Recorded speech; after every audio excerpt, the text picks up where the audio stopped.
Tonight, we will go on a journey to discover the ancient secrets of Zen Buddhism on acceptance and surrender. We will understand what stands in its way, what keeps us fighting against life instead of flowing with it. Before we begin, feel free to share what time it is and where you're listening from. Through gentle stories and quiet teachings, we will find our way to a quiet, beautiful peace deep in our soul. So gently close your eyes if you haven't already. Let your breathing slow down. You don't need to understand everything tonight. You only need to listen. And in listening, something in you will begin to soften. Let us begin with our first story. There was once a young monk who lived in a mountain monastery. Every morning he would wake before dawn to tend the garden. The path to the garden wound through a forest where the ground stayed soft from mountain springs. After any rain, this path became a ribbon of thick, clinging mud. The young monk hated this mud. Every morning, he would pick his way carefully along the edges, trying to keep his robes clean, stepping on rocks and roots to avoid the mess. He would arrive at the garden tired and frustrated. His peaceful morning practice had become a battle with the earth itself. One morning after a heavy storm, the path was worse than ever. The monk stood at the edge looking at the brown river of mud that stretched before him. As he hesitated, he heard footsteps behind him. His teacher approached, walking steadily down the path. Without pause, the old master stepped directly into the mud. His robes darkened as the earth splashed up, but his face remained calm. The young monk watched in surprise. "Master, your robes. They'll be ruined." The teacher smiled and continued walking. "The mud is here. I am here. We meet each other honestly." The student hurried to catch up, still trying to avoid the worst patches. "But surely it's better to stay clean. To avoid unnecessary mess." The master paused and looked back. "Tell me, how much energy do you spend each morning fighting this path?" The young monk considered this. "A great deal, I suppose." "And how much energy do I spend?" "You just walk." "Exactly. I just walk. The mud accepts my feet. My feet accept the mud. There is no conflict, only meeting." They walked the rest of the way in silence. When they reached the garden, the master went to the well and quietly washed his feet and the hem of his robes. The mud came away easily. What had seemed permanent was only temporary. "You see," the teacher said, watching the brown water swirl away, "the mud was not the problem. My resistance to the mud would have been the problem."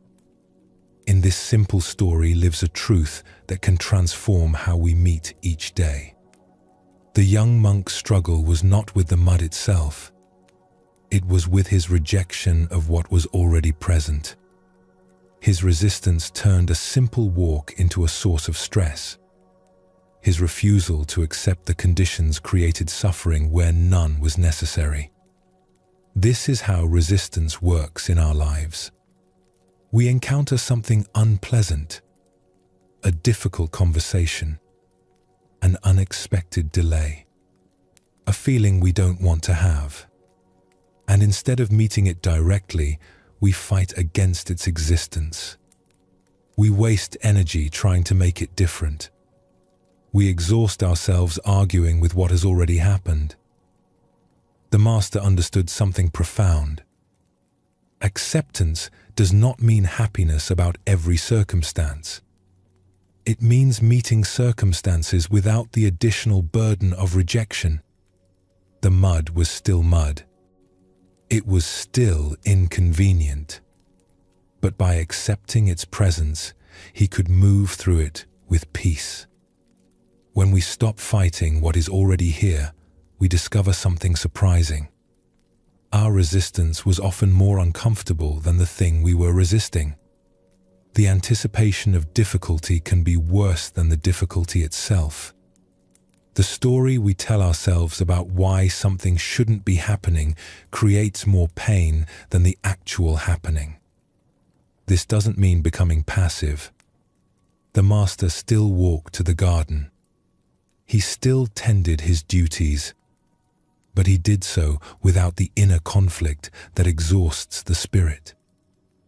He met the mud as a fact of the morning, not as a personal insult from the universe. In your own life, notice where you spend energy fighting what is already present. The weather you cannot change. The personality of a difficult person. The pace at which something is healing or improving. These are the muddy paths of daily existence. You can pick your way around them, wearing yourself out. Or you can step forward with the acceptance of what is real. This acceptance begins with breath. When you encounter resistance in yourself, pause. What would it feel like to stop pushing against this moment and simply meet it? Let your breathing soften now.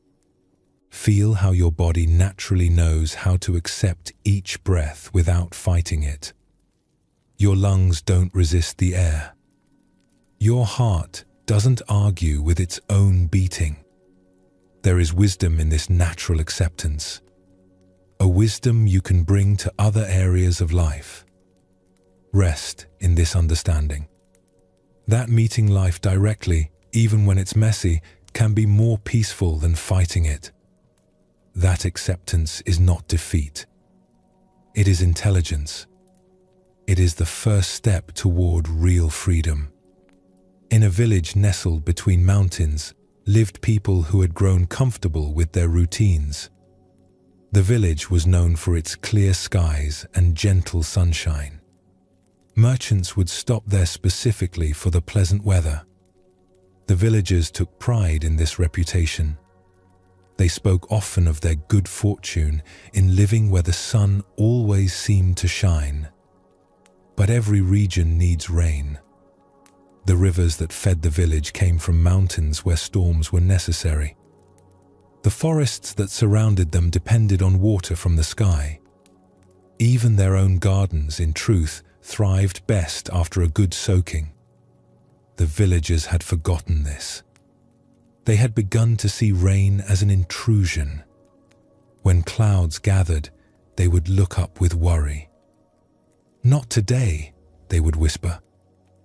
"Please, not today." They planned around weather forecasts, cancelled gatherings at the first hint of moisture in the air. Some even hung charms and mirrors to try to keep rain away from their perfect skies. One year, a terrible drought began. The river that had always provided water started to shrink. Wells that had never run dry began to empty. The gardens that had been the village's pride started to wither. Still, when clouds finally appeared, many villagers found themselves conflicted. They needed rain desperately, but they had trained themselves to reject it for so long. A wise woman lived at the edge of the village. She was old enough to remember times when rain was welcomed, when people would dance in the streets during the first spring shower. She watched her neighbors with sadness as they struggled between their need for water and their habitual resistance to storms. One evening, as the sky grew heavy with long-awaited clouds, she walked through the village center. People were closing their windows, bringing in their hanging clothes, preparing to endure what they all desperately needed. The old woman stood in the square and looked up at the darkening sky. As the first drops began to fall, she did something no one had seen in years. She opened her arms wide. She tilted her face toward the sky. She let the rain fall on her skin without seeking shelter. Children peered out from doorways. Adults watched from windows. Here was someone welcoming what they had all been taught to avoid. As the gentle shower became a steady rain, the old woman began to smile. Then something amazing happened. One child broke away from her mother's side and ran into the square. She stood next to the old woman, laughing as raindrops touched her face. Then another child joined them. Soon a small group stood in the rain, remembering something they had somehow forgotten. The joy of water falling from the sky. The relief of finally receiving what was needed. The simple pleasure of not fighting against nature's gift. The adults watched from their shelters. Some shook their heads at the foolishness, but others began to remember. They remembered how it felt to need rain and receive it. They remembered the beauty of storms, the freshness of air afterward, the way everything grew more alive. From that day forward, when rain clouds gathered, the village was divided. Some still closed their shutters and complained, but others stepped outside. They remembered that resistance to what is natural and necessary creates suffering. They learned again to welcome what they needed instead of fearing what they couldn't control. This story speaks to something deep in human nature. Our tendency to resist what we actually need because it doesn't match what we prefer. The villagers' rejection of rain was not just inconvenient. It was working against their own well-being. They had confused comfort with wisdom. They had mistaken control for safety.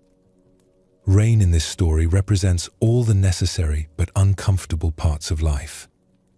Difficult conversations that clear the air. Periods of rest that feel unproductive. Times of sadness that help us process loss. Challenges that help us grow stronger. We need these experiences, but our habitual resistance makes them feel like punishment instead of nourishment.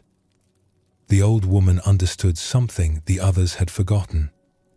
That welcoming what we need, even when it's uncomfortable, brings relief.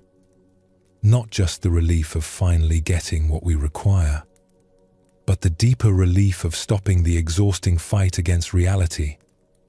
Notice in your own life where you might be pushing away something you actually need. Perhaps you need quiet, but you resist slowing down. Perhaps you need to feel your grief, but you stay busy to avoid it. Perhaps you need to have a difficult conversation, but you keep postponing it. These forms of resistance keep you from receiving what would actually help. Acceptance doesn't mean seeking out difficulty. It means stopping the habit of rejecting what is already here. When rain is falling, standing in it can be a choice that brings peace. Not because rain is always pleasant, but because fighting the rain while it's falling adds nothing but misery. This is the gift that acceptance offers. It doesn't promise that life will become easier. It promises that your relationship with difficulty will become wiser. Instead of having one problem, the original difficulty plus your resistance to it, you have only what is actually happening. And what is actually happening is usually more manageable than our stories about why it shouldn't be happening. This is the foundation of all deeper acceptance. Learning to recognize when you are fighting what has already happened. Learning to choose a different response. Not because you have to like everything, but because peace is more valuable than the illusion of control. This insight opens a door to freedom. Because if resistance comes from our thoughts about circumstances rather than from circumstances themselves, then we have more choice than we realized. We cannot always change what happens, but we can begin to notice and soften our automatic rejection of what is already here. Sometimes this means stepping into the mud with the acceptance that feet can be washed. Sometimes it means opening your face to rain that is already falling. Sometimes it means simply letting this moment be what it is, instead of insisting it be something else. The masters in these stories were not superhuman. They had simply learned to work with life instead of against it. They had discovered that acceptance is not a spiritual ideal, but a practical wisdom. A way of moving through existence that conserves energy for what matters most. Allow yourself to rest now in the simplicity of this teaching.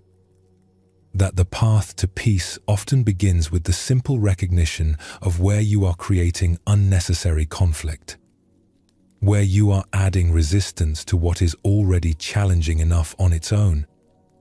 Let the breath move through you without effort.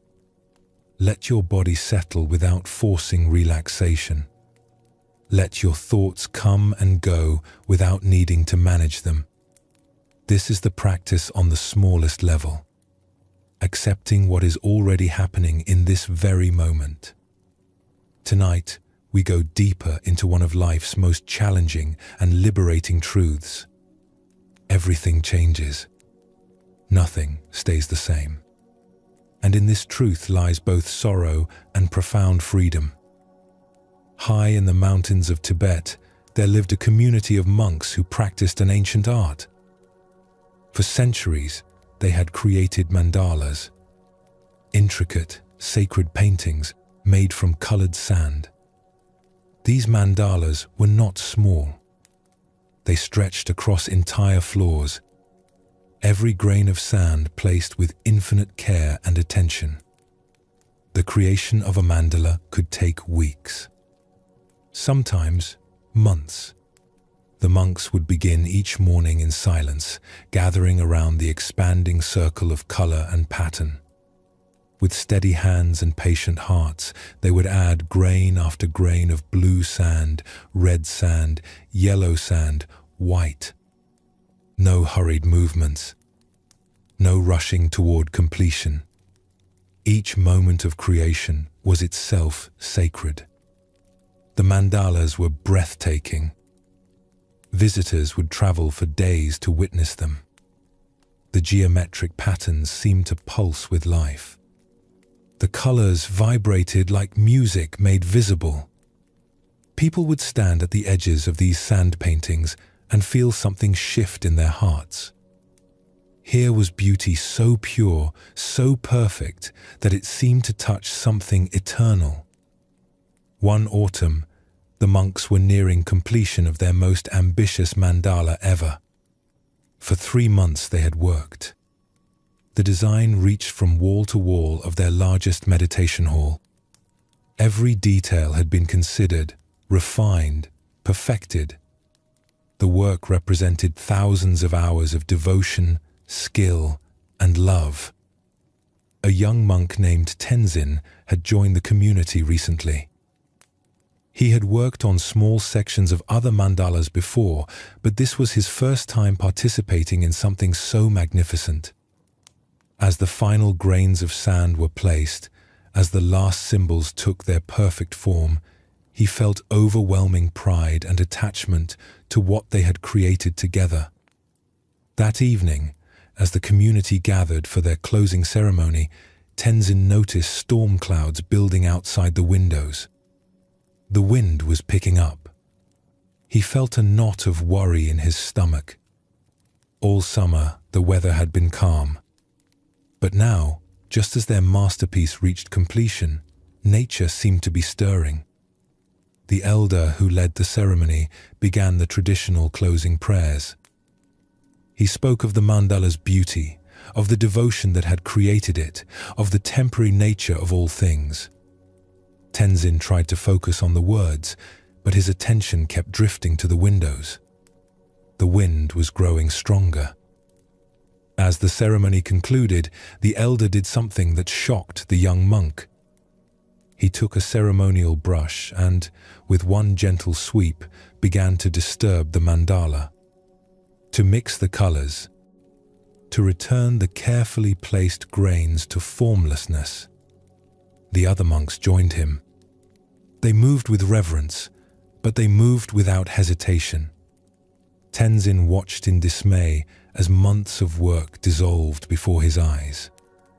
"Master," he whispered urgently, "the storm. If we destroyed it ourselves, why were we worried about the weather destroying it?" The elder paused in his gentle dismantling and smiled. "Tell me, young friend, which brought you more suffering? The wind threatening our creation, or your attachment to keeping it unchanged?" Tenzin considered this. His anxiety about the storm had been painful, but watching the intentional dissolution was somehow peaceful, even beautiful in its own way. "Now you begin to understand," the elder continued. "The mandala was never meant to last forever. Its perfection was never in its permanence. Its beauty was in the love we brought to each moment of creating it. That love remains untouched, even as the sand returns to sand." As they finished their gentle destruction, collecting the mixed sand to return to the mountain stream below, wind began to rattle the windows more forcefully. But Tenzin found that he was no longer afraid. There was nothing left to lose, nothing left to protect. Only the memory of creation. Only the love that had guided their hands. Only the teaching that was now alive in his heart. "You see," the master said as they watched the colored sand dissolve into the flowing water, "we practiced impermanence not to become careless about beauty. We practiced it to love beauty without fear, to create without clinging, to give our full attention to what we do while holding the results lightly." That night, as Tenzin lay in his simple bed listening to the storm pass over their mountain, he understood something new. The mandala had taught him not just about art, but about life. About how to love completely without demanding that anything last forever. About how to work with devotion while holding outcomes gently. About how true security comes not from making things permanent, but from accepting their temporary nature. This ancient practice holds wisdom that can transform how we hold everything we love. The monks understood what most of us struggle to accept. That trying to make the temporary permanent is a source of constant anxiety. That our attachment to keeping things unchanged actually prevents us from fully enjoying them while they're here. Think about how this appears in your own life. The way you worry about losing health, relationships, or circumstances that bring you joy. The energy you spend trying to freeze moments that are meant to flow. The fear that shadows beautiful experiences because you know they cannot last forever. This is the suffering that comes from fighting impermanence instead of dancing with it. The young monk's anxiety about the storm was not really about wind and weather. It was about his attachment to keeping something beautiful exactly as it was. His suffering came not from change itself, but from his resistance to change. When he learned to hold the mandala's beauty lightly, the actual changing became peaceful, even sacred. This does not mean becoming indifferent to beauty or love. The monks did not create their mandala carelessly because they knew it would be temporary. They created it with even greater care because they understood its precious impermanence. They brought full attention to each grain of sand precisely because they knew the moment of placing it would never come again. When you accept that everything is temporary, something beautiful happens. Instead of spending energy trying to make moments permanent, you begin to inhabit them more fully. Instead of half enjoying experiences while worrying about their ending, you give yourself completely to what is happening right now. Impermanence becomes not a threat, but an invitation to presence. the Master's wisdom points to something profound, that the love, care, and attention we bring to temporary things is what actually lasts. The mandala returned to formless sand, but the devotion that created it remained in the hearts of the monks. The beauty they experienced while creating it became part of them in a way that no storm could disturb. Rest in the wisdom of the sand mandala. Let it remind you that beauty is not diminished by its temporary nature. That creation can be sacred even when the results don't last forever. That peace comes not from making things permanent, but from accepting their natural flow. In a monastery garden, there lived an old master who was known throughout the region for his wisdom and serenity. People would travel from distant villages to sit with him, to ask questions about the deepest matters of life and death. But those who knew him best understood that his greatest teachings came not through words, but through the way he lived each ordinary day. The master had tended the same small garden for 40 years. Every morning he would rise before dawn to walk among the plants, checking their growth, watering where needed, removing weeds with gentle hands. The garden was simple. A few fruit trees, some vegetables, herbs for cooking and medicine, flowers that bloomed in different seasons. Nothing elaborate, but everything tended with extraordinary care. Visitors often remarked on the garden's beauty, but there was something else they noticed. The master never seemed attached to any particular plant or harvest. When drought killed his tomatoes, he would compost them peacefully and plant something else.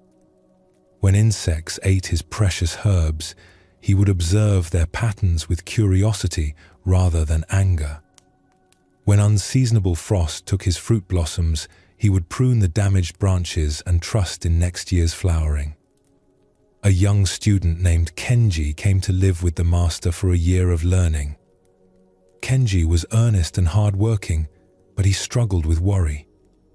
He worried about his meditation practice, about his understanding of the teachings, about whether he was progressing fast enough on the spiritual path.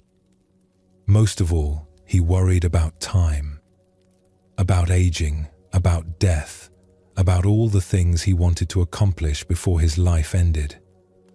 One spring morning, as Kenji helped with the daily garden work, he noticed that the master was giving particular attention to one small cherry tree. It was the master's favorite, planted decades ago in memory of his own teacher. Every year, it produced the most delicate pink blossoms, and every autumn its leaves turned brilliant red before falling. As they worked together, Kenji asked, "Master, aren't you sad that this beautiful tree will eventually die? Don't you wish it could bloom forever?" The master continued his gentle work, mulching around the tree's roots. "Tell me, Kenji, when you look at this tree, what do you see?" "I see something precious that won't last. Something beautiful that time will take away." The master nodded thoughtfully. "And what else do you see?" Kenji looked more carefully. The tree was just beginning to show its spring buds. In a few weeks, it would be covered in flowers. "I see the blossoms that are coming." "Yes. And what else?" Kenji studied the tree more deeply. He noticed the strong trunk, the network of roots he couldn't see but knew were there, the way the branches reached in all directions. "I see all the springs it has already given us. All the beauty it has already shared." "Good. And what else do you see?" This was harder. Kenji sat quietly, looking not just with his eyes but with his heart. Slowly, understanding began to dawn. "I see that it's fully alive right now, not trying to be anything other than what it is in this moment." The master smiled and continued his work.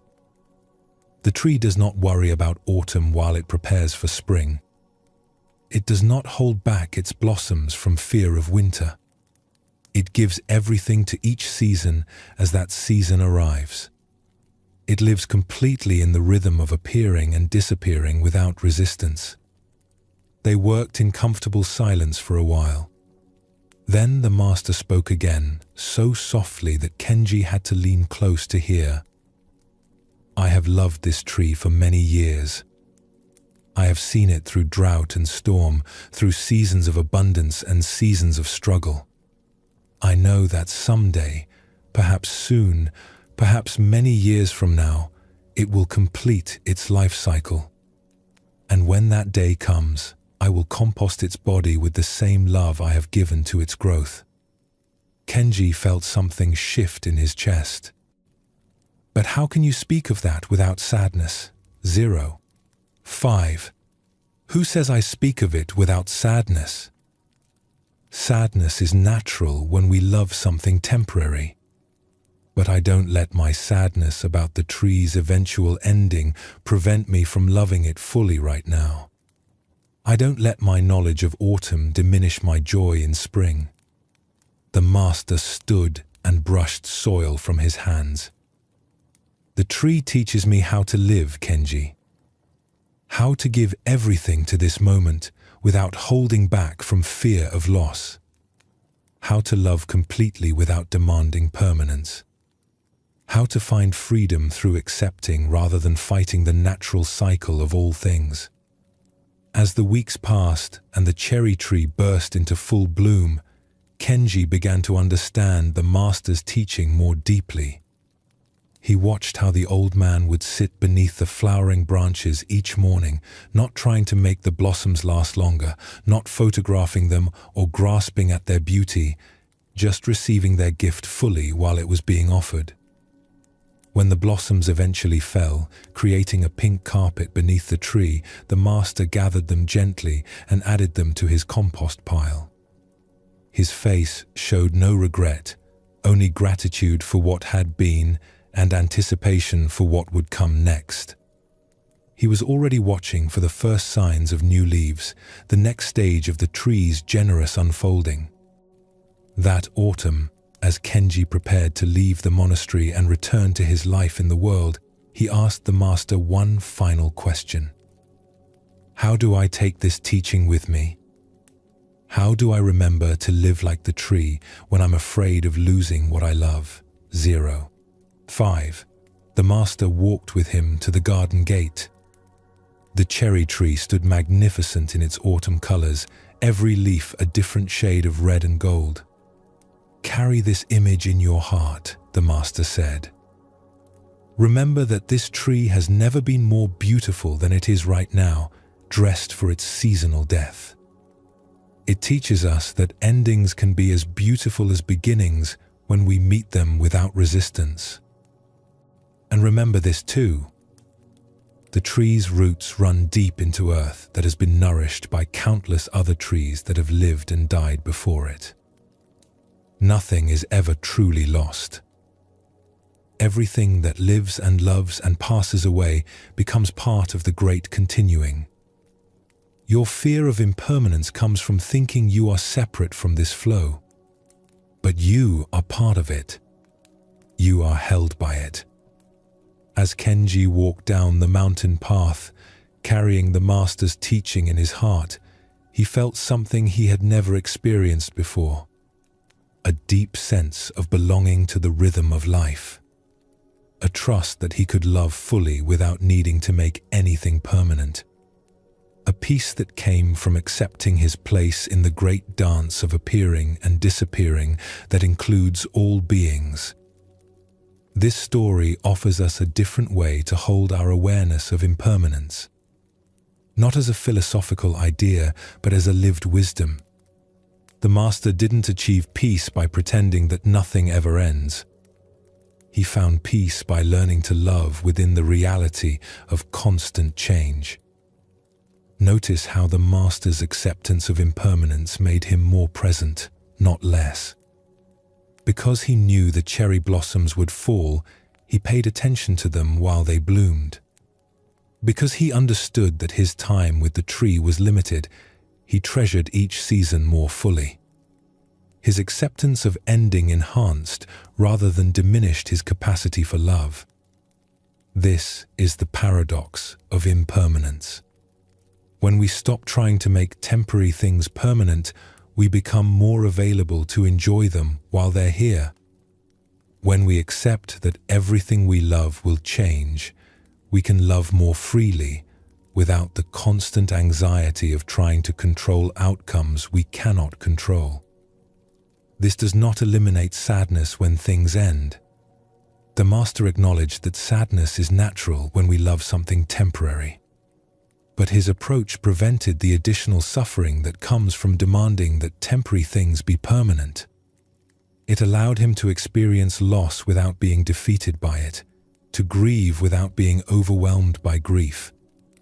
From this understanding comes a different kind of courage. The courage to love deeply even though loss is inevitable.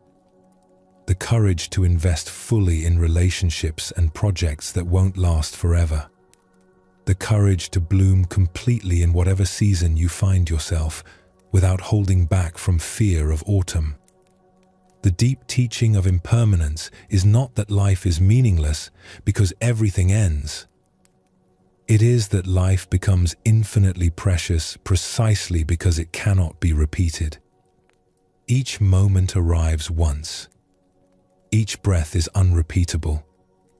Each person you love is a unique expression of consciousness that will never appear again in exactly this form. When the monks dissolved their sand mandala, they were not saying that beauty doesn't matter.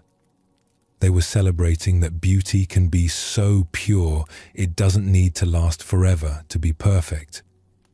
When the Master loved his cherry tree while accepting its eventual death, he was not being cold or detached. He was loving it exactly as it was, a temporary flowering in the great garden of existence. As your breath grows slower and your body settles into rest, let go of the need to make anything permanent. Let yourself appreciate this moment for what it offers without demanding that it last forever. Let yourself love without demanding guarantees. Let yourself live fully within the reality of constant change. This is your invitation to live like the tree, to bloom fully when it's time for blooming, to let go gracefully when it's time for letting go, to trust the seasons of your own life without trying to control their timing, to give everything to this moment while holding tomorrow lightly. In accepting impermanence, you don't lose anything real. You only lose the exhausting illusion that you were supposed to make temporary things permanent. What you gain is immeasurable. Freedom from constant anxiety about loss. Ability to love without fear. Capacity to appreciate beauty without needing to possess it. Trust in the natural flow of existence. As we continue deeper on our journey together, we explore something that many of us find more difficult than accepting external change. We explore how to meet ourselves with kindness. How to treat the person you know most intimately, yourself, with the same gentleness you might offer a dear friend. Perhaps you recognize this inner voice, the one that criticizes your mistakes, the one that says you're not progressing fast enough on any path that matters. This inner judge affects everyone. But Buddhist wisdom offers a different way to relate to your own humanity. In a monastery high in the mountains, there lived a young monk named Dogen who had come seeking peace and enlightenment. He had read many texts about meditation and mindfulness.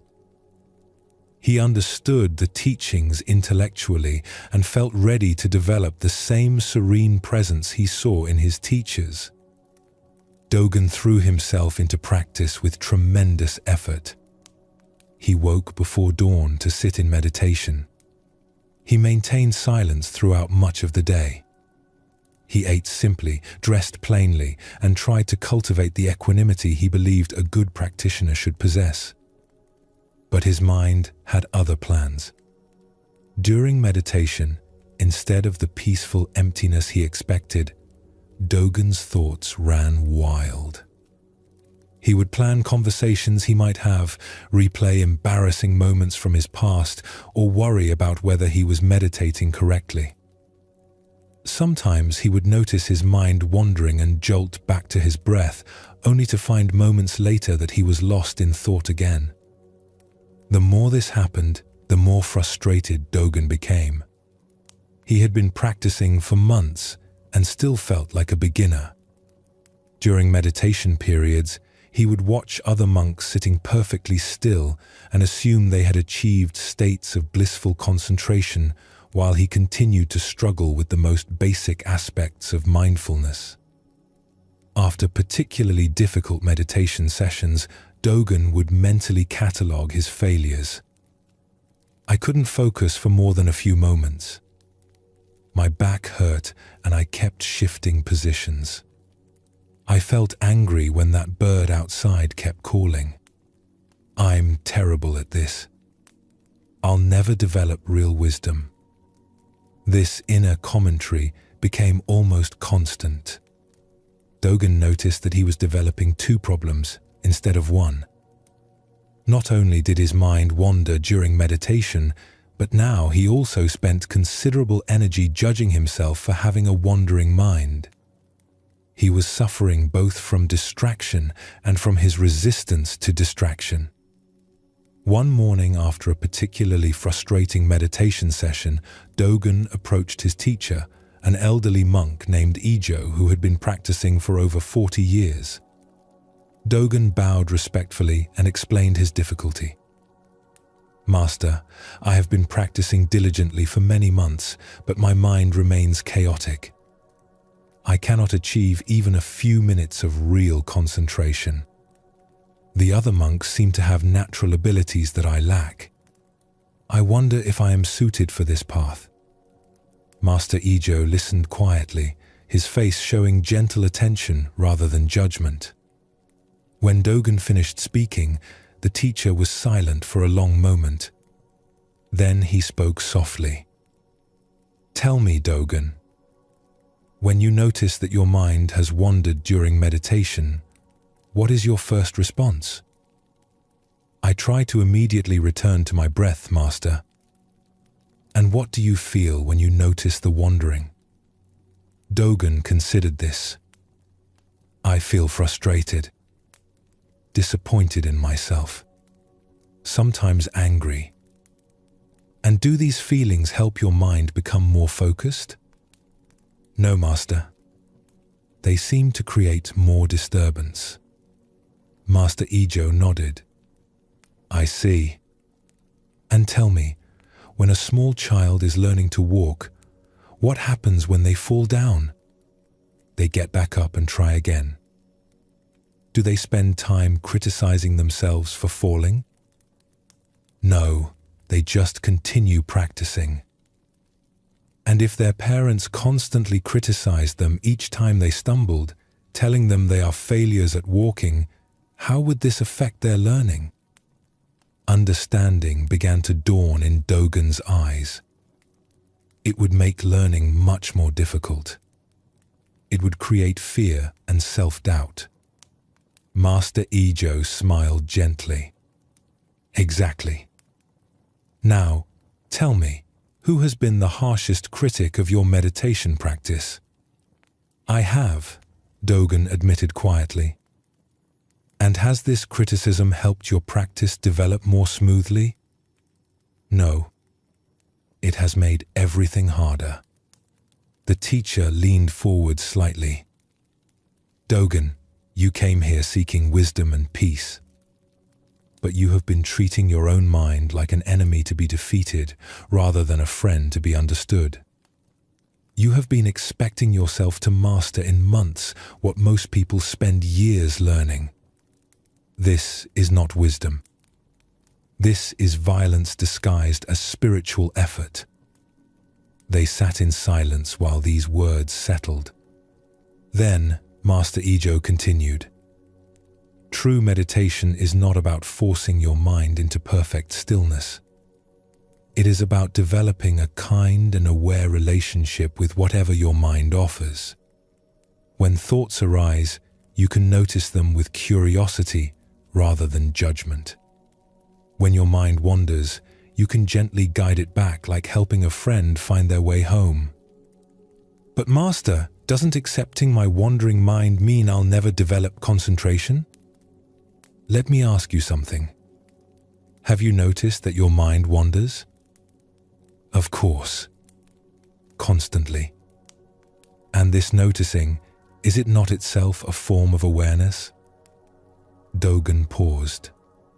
He had been so focused on his failures that he hadn't considered this. I suppose it, Ireland.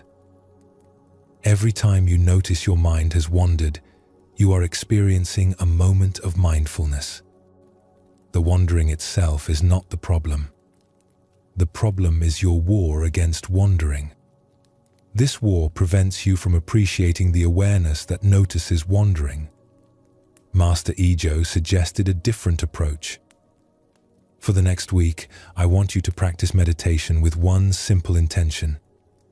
Instead of trying to stop thoughts, practice greeting them kindly. When you notice your mind has wandered, say quietly to yourself, "Hello, thinking." Then gently return to your breath. Treat your wandering mind the way you would treat a beloved but distractible child. What if I am still distracted constantly?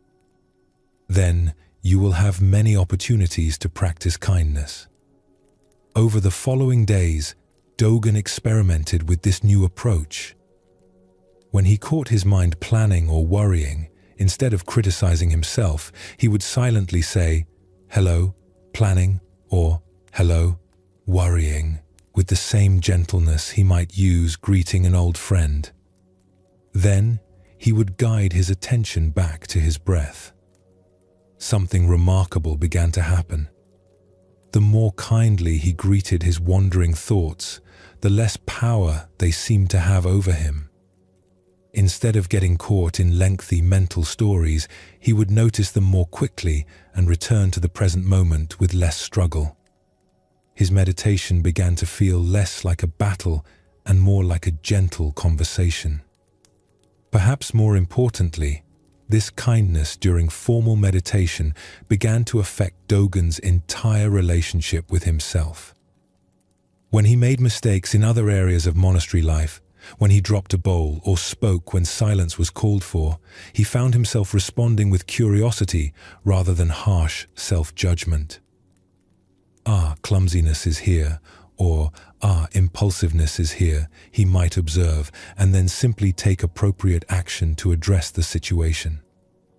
After several weeks of this practice, Dogen reported to Master Ijo that his meditation had transformed. Not because his mind had stopped wandering, but because his relationship with wandering had completely changed. "Master, I understand now. The mind wanders because that is the nature of an untrained mind. Fighting this nature created suffering. Accepting it with kindness creates space for natural development." Master Ijo smiled. "And what else have you discovered?" That the awareness which notices wandering is actually quite stable. It has been there all along, watching everything with perfect attention. I was just too busy fighting to recognize it. Yes, self-compassion does not make you weak or undisciplined. It reveals the strength that was always present beneath the struggle. It shows you that you are already capable of the very awareness you thought you had to achieve through force. This story illuminates something essential about spiritual practice and human growth. The part of Dogen that noticed his wandering mind was already awake, already mindful. But his harsh self-judgment created so much inner noise that he couldn't recognize this natural awareness. This pattern appears everywhere in human experience. We want to change something about ourselves, so we declare war on our current state. But this internal conflict actually reinforces the very patterns we want to transform. When we fight our anxiety, we become anxious about being anxious. When we judge our anger, we become angry about our anger. When we criticize our lack of progress, we become frustrated about our frustration. Self-compassion offers a different approach. Instead of trying to force ourselves into some idealized state, we practice meeting our actual experience with kindness. This doesn't mean being passive about growth or change. It means creating the kind of inner environment where natural development can occur. Think about how you learn any skill. If you're learning to play an instrument, harsh criticism from a teacher typically creates tension that interferes with progress. But encouragement, combined with gentle correction, supports learning. Your relationship with yourself can follow the same principle. Kindness toward your mistakes creates space for improvement. Harsh judgment creates tension that often prevents the very growth you're seeking. Self-compassion also helps us recognize that struggle is universal. Every person learning to meditate experiences wandering thoughts. Every person trying to grow spiritually faces inner resistance. Every human being makes mistakes and moves through life imperfectly.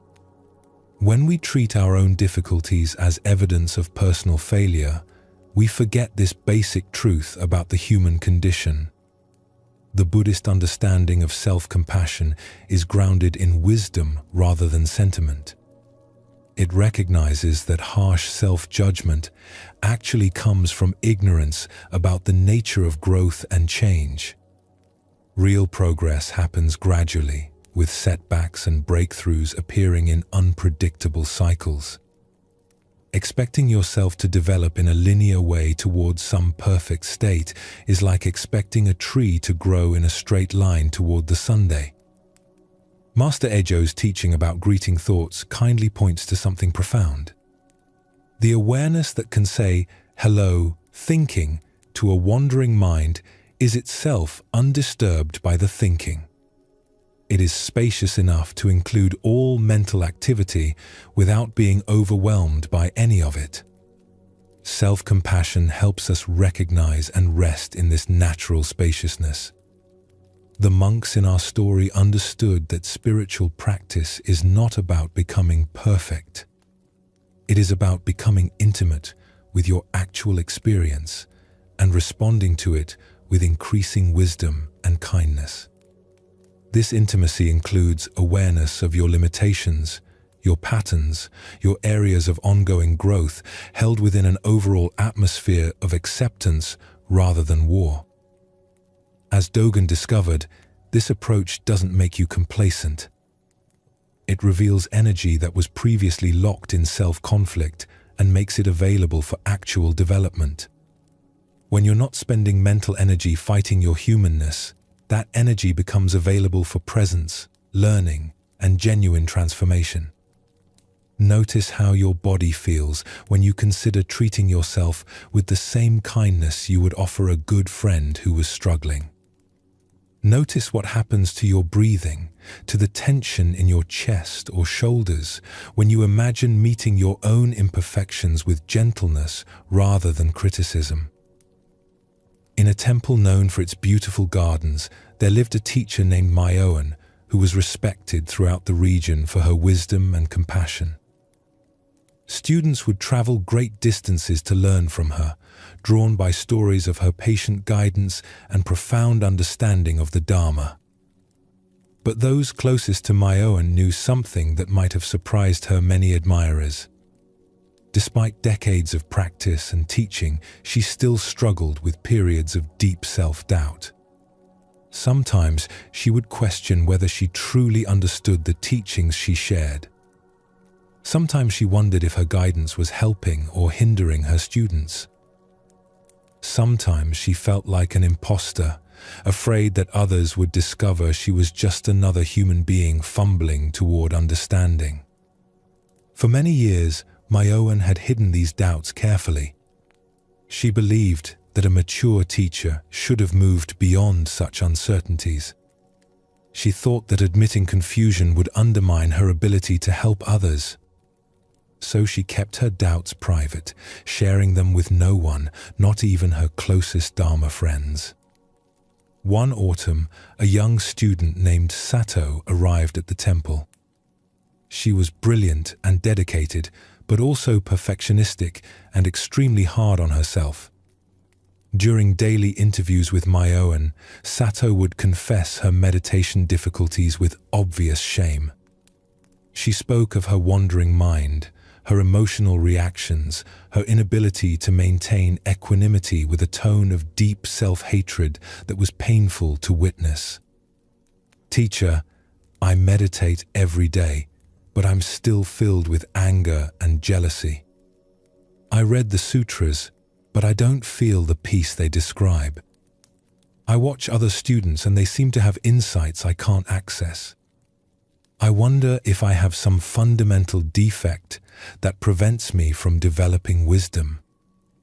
Week after week, Myoan offered gentle guidance, reminding Sato that spiritual development takes time, that difficulties are part of the path, that comparing herself to others often creates unnecessary suffering. But despite these teachings, Sato's relationship with her own experience remained harsh and unforgiving.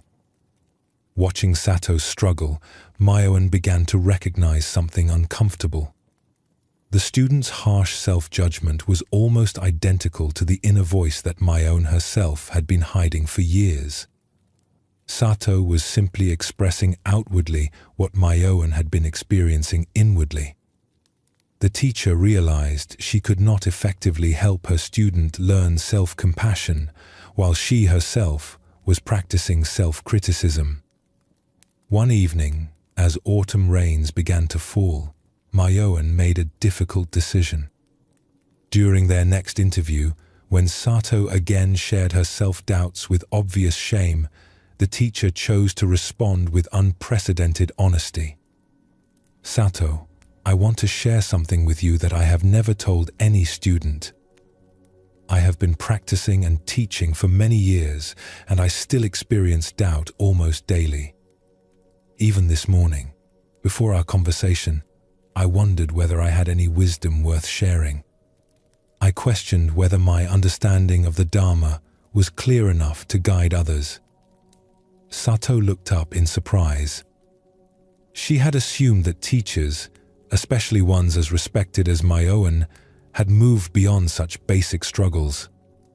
Myoan continued gently.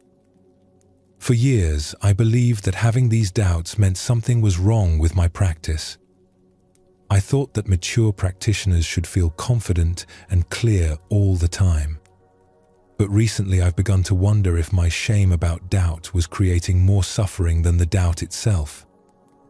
But teacher, if even you experience uncertainty, how can any of us hope to find peace? That's exactly the misunderstanding I want to address.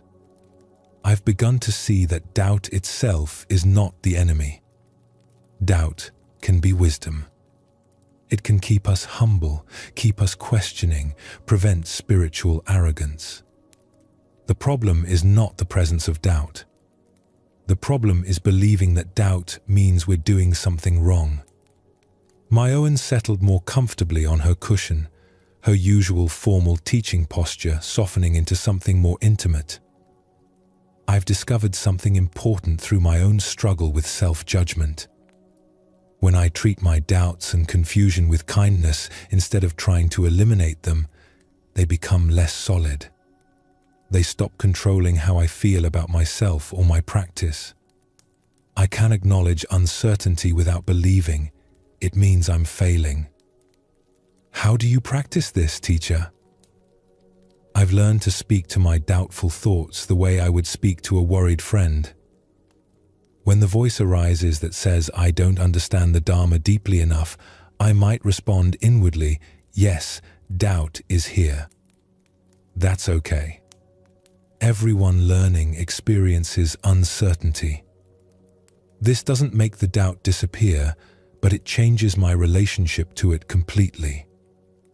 Sato was quiet for several minutes, absorbing this unexpected teaching.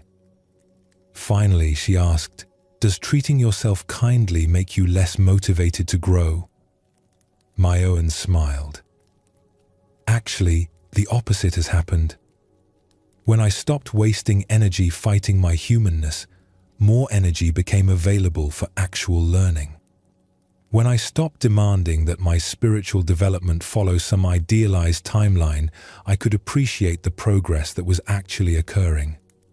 Self-compassion revealed insights that self-criticism had been obscuring." Over the following weeks, Myoan shared more of her own learning process with Sato. She spoke about times when her meditation felt dry and mechanical, periods when she struggled with fundamental teachings, moments when her reactions to difficult students revealed her own unhealed places. But she shared these experiences not as confessions of failure, but as examples of the ongoing nature of spiritual growth. "I used to think that awakening meant reaching some final state where struggle ended," Myoan explained during one of their conversations. "But I'm beginning to understand that awakening might be more about how we meet struggle than about eliminating it. It might be about responding to our difficulties with increasing wisdom and kindness, rather than transcending difficulty altogether." This perspective began to transform Sato's entire approach to practice. Instead of meditating with the goal of eliminating unwanted experiences, she began sitting with curiosity about whatever arose. When jealousy appeared in her mind, instead of immediately judging it as evidence of spiritual failure, she would observe it with gentle interest. "Ah, jealousy is visiting today. What does it feel like in my body? What thoughts does it bring? How long does it tend to stay?" The change in Sato's relationship with her own experience was gradual but profound. She still felt anger, jealousy, and confusion, but these emotions no longer carried the additional weight of shame. Without the secondary suffering of self-judgment, the primary emotions moved through her more easily, like weather systems passing through an open sky. Perhaps most surprisingly to both teacher and student, this gentler approach seemed to accelerate rather than hinder Sato's development. When she wasn't spending energy fighting her humanness, more attention became available for actual awareness. When she wasn't measuring her worth by the presence or absence of particular emotions, she could investigate her inner life with genuine curiosity rather than strategic manipulation. Several months later, Sato approached Myoan with a realization that had emerged during her morning meditation. "Teacher, I think I understand something important. I've been trying to become someone worthy of compassion instead of practicing compassion for who I already am. I thought I had to earn kindness from myself by improving. But self-compassion isn't a reward for good spirituality. It's the foundation that makes authentic spiritual growth possible." Myoan nodded with deep satisfaction. "Yes. And what else have you noticed?" "That all my harsh self-judgment was actually a form of pride. It assumed I should be further along than I am, should be different from who I am. Self-compassion is more humble. It accepts that I'm a human being learning gradually, making mistakes, growing in fits and starts like everyone else." "Beautiful. And how has this affected your relationship with other students?" Sato considered this. "I'm much less judgmental of their struggles because I'm less judgmental of my own. When I see someone else having difficulty with jealousy or anger, I recognize my own experience in theirs. It creates connection instead of comparison. From that point forward, Myoan began incorporating more honesty about her own ongoing learning into her teaching. Not in a way that undermined her role as a guide, but in a way that demonstrated the very self-compassion she was encouraging in others. Students began to see that spiritual maturity included the willingness to acknowledge limitation and uncertainty without shame. The temple's atmosphere gradually shifted as this approach spread throughout the community. Students became more willing to share their actual struggles instead of presenting idealized versions of their practice. Teachers acknowledged their own areas of continued growth. The whole Sangha began practicing the kind of honest self-acceptance that creates space for genuine transformation. Years later, when Sato had become a teacher herself, she would often share the lessons she learned from Myoan's vulnerable honesty. Self-compassion is not a consolation prize for people who can't achieve real spiritual attainment. It is the attitude that makes real attainment possible. This story reveals something essential about the relationship between self-acceptance and spiritual growth. Myoan's willingness to acknowledge her own ongoing struggles didn't diminish her wisdom. It demonstrated the very quality that made her an effective teacher, the ability to meet human experience, including her own, with kindness rather than judgment. The shift from hiding her doubts to acknowledging them with compassion freed energy that had been locked in the exhausting effort of maintaining a perfect image. This energy became available for genuine presence and deeper understanding. Her honesty also created permission for others to relate more authentically to their own experience. Notice how self-compassion in this story is not sentimental or indulgent. It doesn't make excuses for unskillful behavior or avoid the real work of growth. Instead, it creates the inner environment where honest self-examination becomes possible.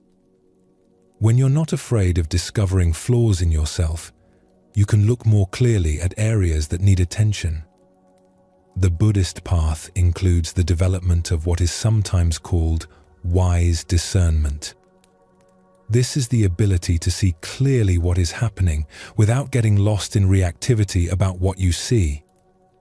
Self-compassion supports wise discernment by removing the fear and shame that often distort our self-perception.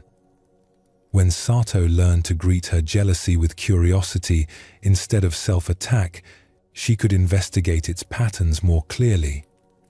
She could notice what triggered it, how it felt in her body, what thoughts accompanied it, how long it typically lasted. This clear seeing naturally led to wiser responses. But this investigation would have been impossible while she was spending most of her energy judging herself for having jealous feelings in the first place. This points to a paradox that many spiritual practitioners discover. Accepting yourself as you are becomes the foundation for natural transformation. Not because you're trying to change, but because acceptance creates space for your deeper wisdom to emerge.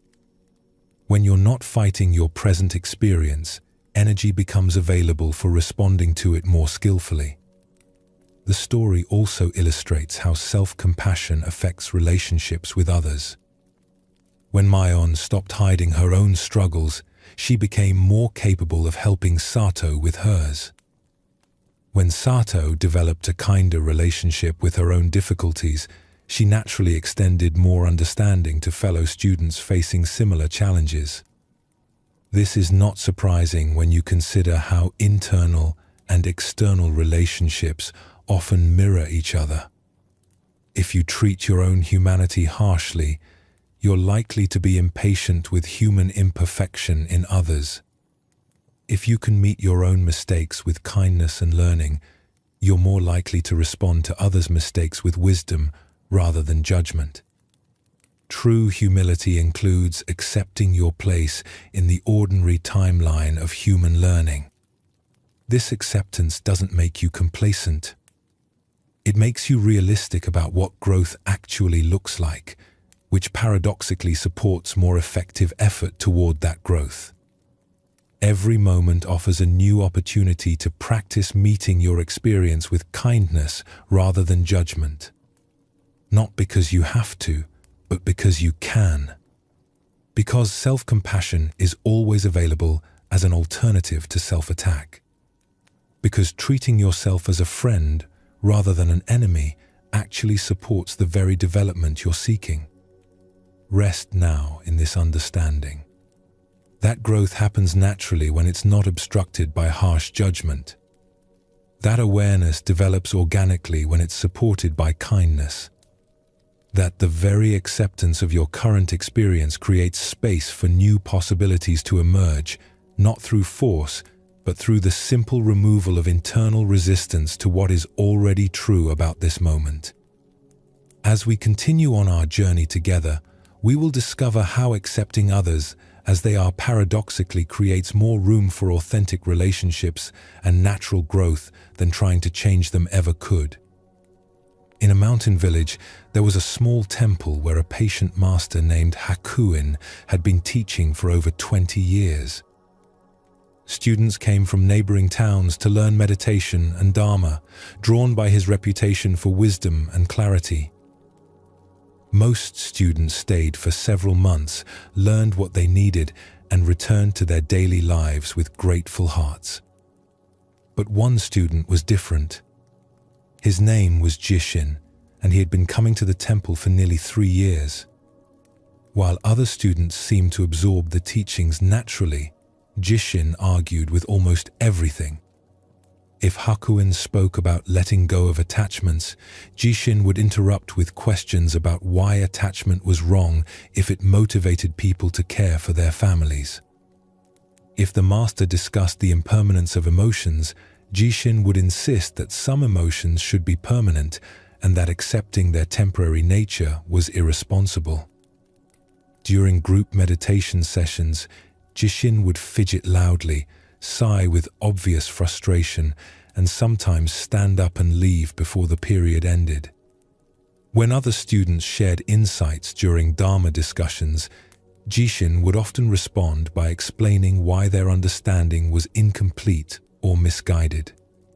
His presence created noticeable tension in what had previously been a harmonious learning environment.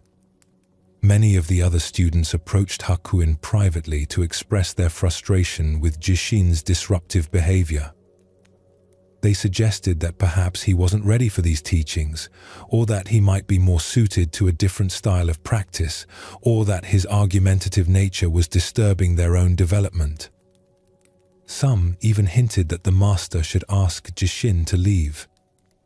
Hakuin listened to these concerns with characteristic patience, but he did not ask Jishin to leave. Instead, he continued teaching as he always had, neither avoiding Jishin's interruptions nor engaging in lengthy debates with him. When Jishin argued, Hakuin would listen fully and then continue with his planned lesson. When Jishin disrupted meditation, Hakuin would maintain his own stillness without making any special accommodations or corrections. This approach puzzled some of the newer students. They expected their teacher to manage the disruptive student more directly. But the longer-term students began to notice something interesting. Hakuin's unwavering acceptance of Jishin's difficult behavior was itself a teaching. The master was demonstrating exactly the kind of non-reactive presence he had been describing in his Dharma talks. One evening, after a particularly challenging session in which Jishin had questioned nearly every point of the teaching, a senior student named Endo approached Hakuin during walking meditation. "Master, I don't understand your approach with Jishin. His constant arguments seem to interfere with everyone's learning, including his own. Wouldn't it be more compassionate to help him find a practice environment better suited to his temperament?" Hakuin continued walking slowly along the garden path. "Tell me, Endo, when you encounter someone in daily life who irritates you, what do you typically do?" "I try to avoid them if possible. If I can't avoid them, I try to change the subject or end the interaction quickly. I see. And how often does this approach result in you feeling more patient with difficult people? Endo thought about this honestly. Not often. I suppose I just become more sensitive to behaviors that annoy me. Exactly. So, in your daily life, you practice avoiding difficulty. Then you come to the temple hoping to develop equanimity. But how can you learn to remain peaceful around challenging people if you only practice being around easy people? They walked several more steps in silence while this perspective settled. But Master, surely there's a difference between accepting someone's difficult personality and allowing them to disrupt the learning environment for others. Hakuin paused beside a small pond where evening light reflected off the still water. Let me ask you something else. When Jishin argues during a teaching, what happens to your own mind? I feel frustrated. Sometimes angry. I start thinking about how he's wasting everyone's time. And when he fidgets during meditation, my attention gets pulled away from my own practice. I start focusing on his sounds instead of my breath. So Jishin's behavior reveals places where your own equanimity is still developing? Endo considered this reluctantly. Yes, I suppose it does. Then perhaps he is offering you something valuable. Perhaps he is showing you exactly where your practice needs to deepen. If you only meditate around people who sit perfectly still, how will you learn to maintain awareness in the midst of distraction? This conversation continued over several evenings as Endo began to understand the master's perspective more deeply. Hakuin explained that Jishin's argumentative nature wasn't something to be eliminated, but understood. Some people learn by testing ideas against their existing beliefs. Some people process new information by expressing doubt and resistance before they can integrate it fully. Jishin is not trying to create problems, Hakuin explained. He is trying to understand. His questions, even when they seem combative, come from genuine confusion about how these teachings apply to real life. If I dismiss his concerns or ask him to leave, he learns nothing. If I try to force him to accept ideas before he's worked through his doubts, his understanding will be superficial. But what about the effect on other students? That depends entirely on how the other students choose to respond to him. If they use his presence as motivation to develop genuine patience and compassion, he becomes their teacher. If they spend their time judging him and wishing he were different, they create their own suffering while learning nothing. Several months later, something unexpected began to happen. Jishin's arguments became less frequent and more thoughtful. Instead of immediately rejecting new ideas, he would listen to the teaching, ask clarifying questions, and express his doubts more respectfully. His meditation posture stabilized, and while he still occasionally left sessions early, he did so quietly without disturbing others. More importantly, the other students noticed changes in themselves. Those who had initially been most frustrated with Jishin found that their patience in daily life had increased significantly. They were less reactive to difficult people at work, more understanding with family members who had annoying habits, more capable of maintaining inner calm in challenging social situations. During one of their evening conversations, Endo shared this insight with Hakuin. Master, I think I understand now. Jishin wasn't the problem requiring a solution. Our reactions to Jishin were the learning opportunity.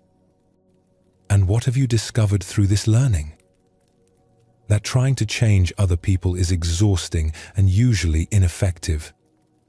But using other people's difficult behaviors as practice opportunities for developing patience actually works. It strengthens qualities I want to cultivate. Hakuin smiled. Yes. And what else? That Jishin himself changed naturally once he felt accepted rather than judged.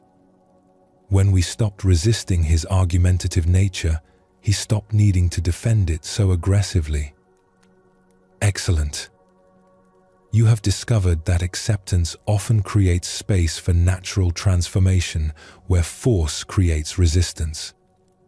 Years later, when Endo had become a teacher himself, he would often tell his students about the gift that Jishin had unknowingly provided.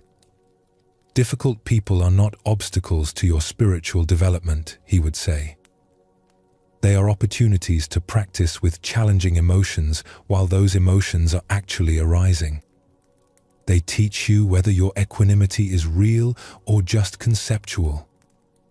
This story reveals a profound truth about how acceptance affects relationships. The master's approach with Jishin demonstrates that trying to change others often backfires, while accepting them creates conditions where natural growth can occur. This doesn't mean tolerating harmful behavior, but it means recognizing that your peace cannot depend on others behaving exactly as you prefer. Notice how the student's frustration with Jishin was actually revealing their own areas of continued reactivity. When someone triggers strong emotions in you, that reaction points to places where your equanimity could deepen. Instead of seeing these people as problems to be solved, you can view them as teachers showing you where practice is needed. The master understood something that conflicts with common intuition. Resistance often strengthens whatever you're resisting. When we push against someone's annoying qualities, they often become more entrenched. But acceptance creates space where people can relax defensive patterns and express their better nature more easily. This doesn't mean becoming passive or allowing yourself to be mistreated. Setting boundaries is sometimes necessary and can be done without judgment or resentment. You can choose to limit contact with people who consistently create problems while still wishing them well internally. But boundaries work better when they come from clarity rather than anger. The transformation that occurred in Jishin illustrates how people often soften when they feel accepted rather than judged. Much difficult behavior comes from feeling misunderstood or criticized. When that pressure is removed through genuine acceptance, the defensive aspects of personality often relax naturally. Perhaps most importantly, practicing acceptance with difficult people develops your capacity for patience and compassion in all relationships. If you can remain centered around someone who triggers you strongly, maintaining peace around easier people becomes simpler. Challenging relationships become a training ground for the very qualities you want to embody. In the same mountain region, there lived an old woman named Grandmother Suki who had practiced Zen for most of her adult life.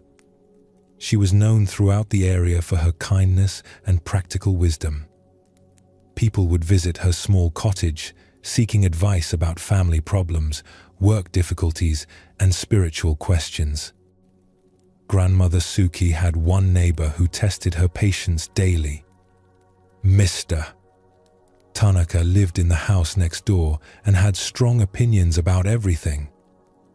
He complained loudly about other neighbors, criticized the local government, argued with shopkeepers, and regularly shared his negative views about changes happening in their village. Every morning, Mr. Tanaka would stand in his garden and make pronouncements about various problems he observed. The young people today have no respect, he would announce to anyone within hearing. The prices at the market are ridiculous. The weather is all wrong for this time of year. Nothing is as good as it used to be. Most neighbors had learned to avoid Mr. Tanaka, or to respond to his complaints with polite but brief acknowledgements before hurrying away. But grandmother Suki lived right next door and couldn't easily avoid these daily monologues. For years, she had tried various approaches to dealing with his constant negativity.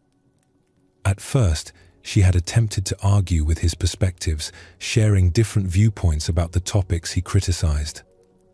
But this only seemed to energize his argumentative nature, leading to longer and more heated exchanges. Then she had tried simply agreeing with his complaints, hoping to end conversations quickly.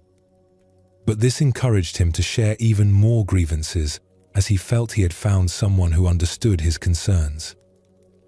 For a while, grandmother Suki had practiced what she thought was Zen detachment, responding to his comments with minimal acknowledgement and maintaining inner distance. But she noticed that this approach made her feel cold and disconnected, not peaceful. She was avoiding his negativity by shutting down her own openness, which didn't seem like genuine spiritual practice. One spring morning, as she worked in her garden while Mr. Tanaka delivered his usual commentary about various problems in the world, grandmother Suki had a realization. She had been approaching their interactions with the goal of changing or managing his behavior. But what if she approached them with simple acceptance of who he was? Instead of trying to redirect his complaints or distance herself from them, what if she simply received his words as expressions of his particular way of experiencing life? What if she could listen to his negativity the same way she listened to birds singing, as natural sounds that required no response from her other than acknowledgement? That morning, when Mr.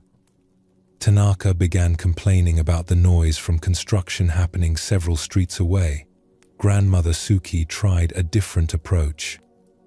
Instead of arguing, agreeing, or withdrawing, she simply listened with genuine attention. She noticed that beneath his complaining tone was often anxiety or concern. His criticisms of young people seemed to come from worry about changes he didn't understand. His complaints about prices reflected real financial stress.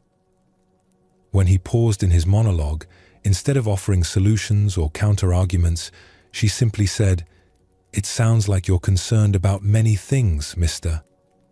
Tanaka." This simple acknowledgement seemed to surprise him. He looked at her more directly and responded, "Well, yes. Everything seems to be getting more difficult." "That must feel overwhelming sometimes," she offered gently. For the first time in any of their interactions, Mr. Tanaka's voice softened slightly. "It does feel overwhelming. I don't understand how the world works anymore." This small exchange opened something between them. Grandmother Suki realized that Mr. Tanaka's constant complaining was his way of trying to process a world that felt increasingly confusing and frightening. His criticisms were expressions of vulnerability disguised as authority. Over the following weeks, she continued practicing simple acceptance of his communication style. Instead of taking his negativity personally or trying to change it, she listened for the feelings underneath his words. When he complained about neighborhood children making noise, she heard his isolation and desire for connection. When he criticized changes in the village, she heard his grief for a familiar world that was disappearing. Something remarkable began to happen. As grandmother Suki stopped resisting Mr. Tanaka's way of expressing himself, he began sharing more genuine emotions. His complaints evolved into conversations about his worries, his loneliness, his confusion about modern life. He still maintained his critical perspective, but it became less harsh and more vulnerable. Perhaps even more surprising to grandmother Suki was how this practice affected her own inner life. Instead of feeling drained by their interactions, she began to appreciate Mr. Tanaka's honesty about his struggles. His willingness to express dissatisfaction openly, while sometimes uncomfortable, was at least authentic. Many people she knew hid similar worries behind pleasant facades. She also noticed that accepting Mr. Tanaka's difficult personality had strengthened her capacity for patience in other relationships. When other people complained or expressed negativity, she found herself responding with curiosity rather than irritation. She had developed a skill at listening for emotional truth beneath challenging communication styles. One autumn evening, as they talked over their garden fence, Mr. Tanaka surprised her by asking about her meditation practice. "Suki, you always seem so calm when I go on about my problems. How do you stay peaceful when everything around us is changing so quickly?" She considered her response carefully. "I think I've learned that most people, including myself, are just trying to find their way through confusion and difficulty as best they can. Your concerns about change are real. My meditation just helps me listen to what you're actually saying instead of getting caught up in how you're saying it." Mr. Tanaka was quiet for a long moment. "I know I complain a lot. It probably gets annoying." "You express your worries honestly," she replied. "That takes courage. Many people pretend everything is fine when they're struggling. I never thought of it that way. Everyone has their own way of processing difficulty.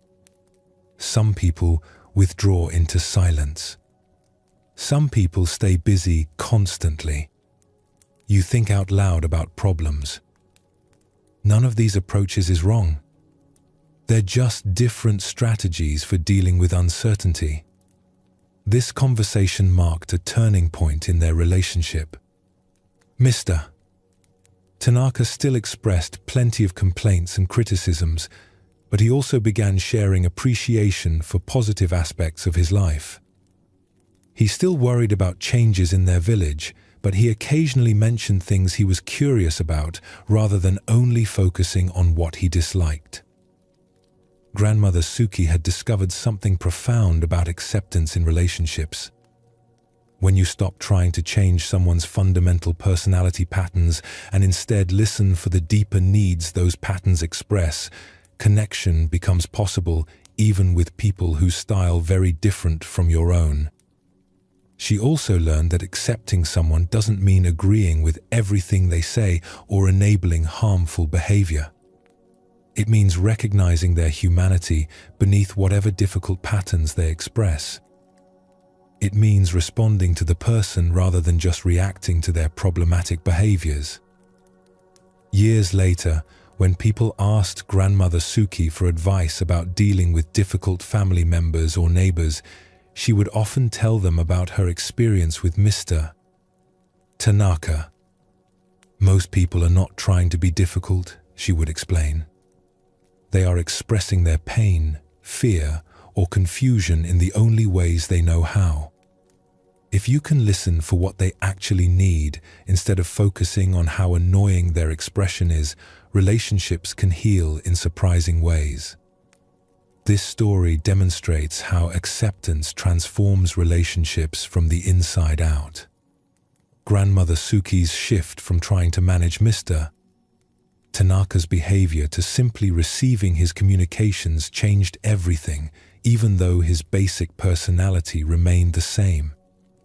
The key insight here is that difficult people often become easier to be around when they feel heard rather than judged. Mr. Tanaka's complaints served a function for him. They were his way of processing overwhelming feelings about changes in his world. When Grandmother Suki recognized this and responded with understanding instead of resistance, he felt safe enough to express more vulnerable emotions. This doesn't mean that all difficult people will transform if you accept them. Some personality patterns are deeply entrenched and may not change significantly regardless of how you respond. But your experience of being around them can change dramatically when you stop fighting their nature and start working with it. Notice how Grandmother Suki's practice strengthened her capacity for patience in all relationships. This is one of the gifts of learning to accept difficult people. They teach you skills that benefit every interaction you have. Practicing patience with someone who challenges you develops genuine equanimity that carries into easier relationships as well. The story also illustrates the difference between acceptance and agreement. Grandmother Suki didn't start believing that all of Mr. Tanaka's criticisms were accurate. She simply stopped fighting his tendency to express dissatisfaction. She could acknowledge his feelings without taking responsibility for solving all the problems he identified. This distinction is important in many relationships. You can accept that someone has a pessimistic outlook without becoming pessimistic yourself. You can acknowledge that someone tends to be critical without defending yourself against every criticism. You can recognize that someone processes emotions differently than you do without trying to change their processing style. Acceptance in relationships often requires letting go of the fantasy that other people will meet all your needs or behave exactly as you prefer. Instead, you learn to appreciate the actual gifts that people offer while not expecting them to provide what they're not capable of giving. Mr. Tanaka couldn't offer the kind of light, positive conversation that some people provide. But he could offer honesty about human struggle, which in its own way was valuable. He reminded Grandmother Suki that life includes difficulty and that acknowledging this difficulty doesn't have to lead to despair. The practice of acceptance also includes recognizing that everyone is doing their best with their current level of understanding and emotional capacity. This doesn't excuse harmful behavior, but it provides a context for responding with wisdom rather than reactive judgment. Sometimes the most accepting response is honest communication about how someone's behavior affects you. But this communication works better when it comes from a place of seeking understanding rather than demanding change. When you criticize my choices, I feel defensive and want to withdraw from our conversations is different from you're too negative and need to change your attitude. The first approach describes your experience without making the other person wrong. It opens space for dialogue about how you can interact more effectively. The second approach creates defensiveness and rarely leads to positive change. As you consider these teachings about accepting others, notice where you might be spending energy trying to change people who haven't asked to be changed. Notice relationships where your frustration comes more from resisting someone's personality than from any specific harm they're causing. This doesn't mean becoming passive about genuine problems or tolerating behavior that crosses important boundaries. But it means distinguishing between someone's annoying qualities and their harmful actions. Many relationship difficulties come from trying to eliminate annoying qualities that are actually harmless expressions of someone's particular temperament. The Buddhist understanding of relationships includes recognition that everyone is conditioned by their history, their fears, their limited understanding. The person who irritates you is responding to life through filters shaped by experiences you may know nothing about. This doesn't make their difficult behavior pleasant, but it can make it more understandable and therefore easier to accept. When you practice accepting others as they are, you often discover that your resistance to their personality was creating more suffering than their personality itself. The energy you were spending trying to change them becomes available for enjoying whatever positive qualities they do possess. The monks and teachers in these stories discovered that acceptance doesn't make you weak or naive. It makes you more discerning about where to put your energy. Instead of exhausting yourself trying to change people, you focus on responding wisely to whatever they offer. This recognition brings tremendous freedom. You can love people without needing them to be different.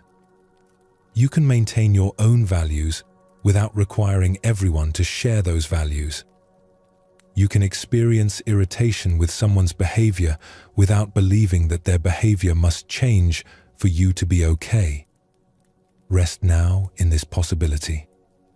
That relationships can be lighter when you stop carrying the weight of trying to improve other people. That love becomes more available when it's not mixed with the project of fixing someone. That acceptance creates space for authentic connection in ways that resistance never can. The mountains where these stories unfold stand peacefully regardless of the weather that passes over them. They don't resist wind or demand sunshine. They simply remain stable through all conditions.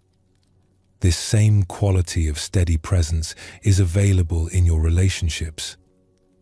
Not changing others, but meeting them with the kind of consistent openness that allows everyone's better nature to emerge naturally.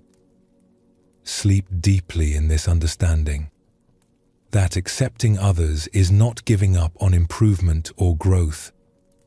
It is recognizing what you can and cannot control. It is choosing to focus your energy where it can actually make a difference. And often that difference begins not with changing anyone else, but with changing how you meet whatever they offer. In a monastery garden known for its beauty, there lived an elderly monk named Enzo, who tended the grounds with extraordinary care. For 30 years he had cultivated flowers, vegetables, and fruit trees that were admired by visitors from across the region.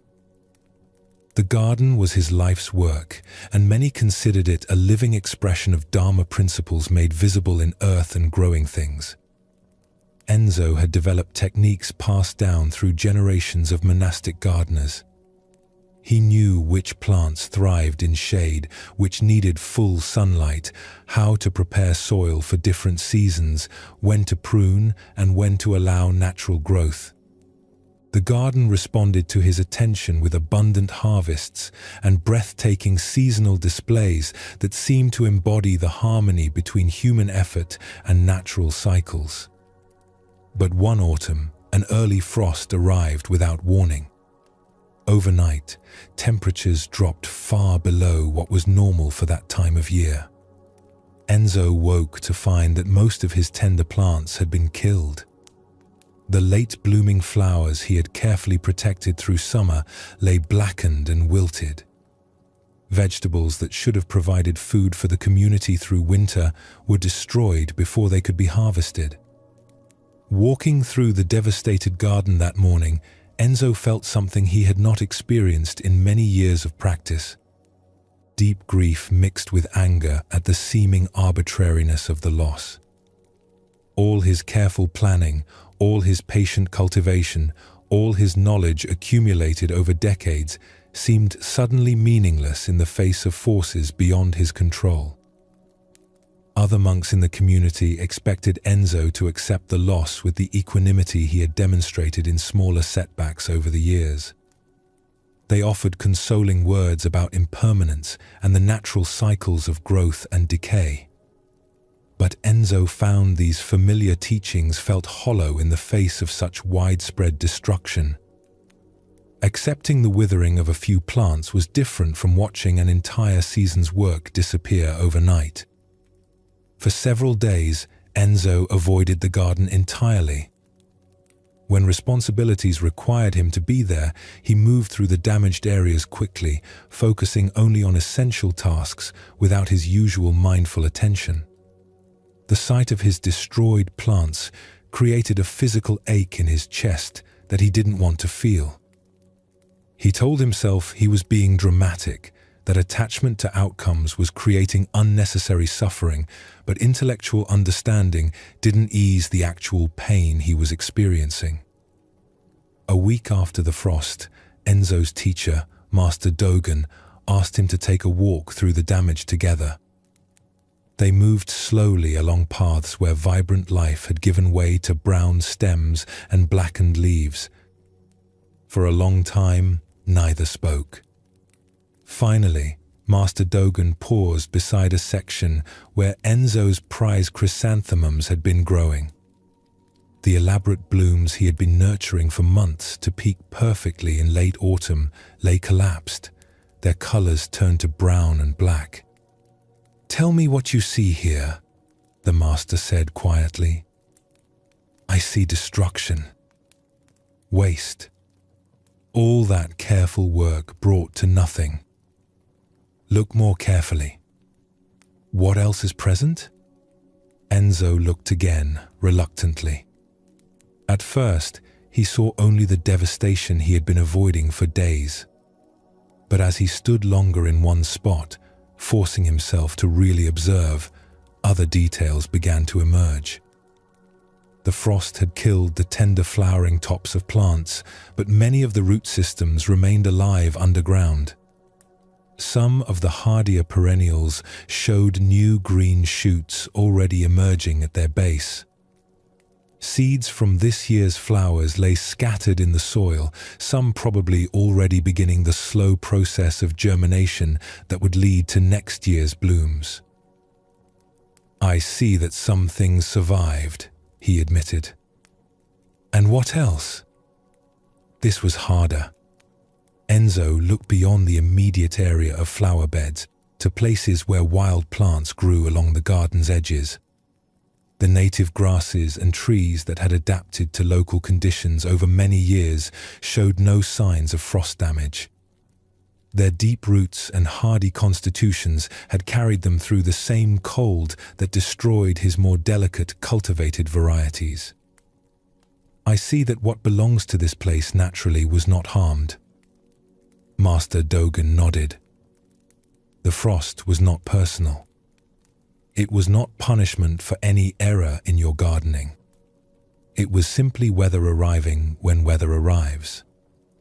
Your pain comes not from the frost itself, but from your expectation that nature should follow your timeline rather than its own.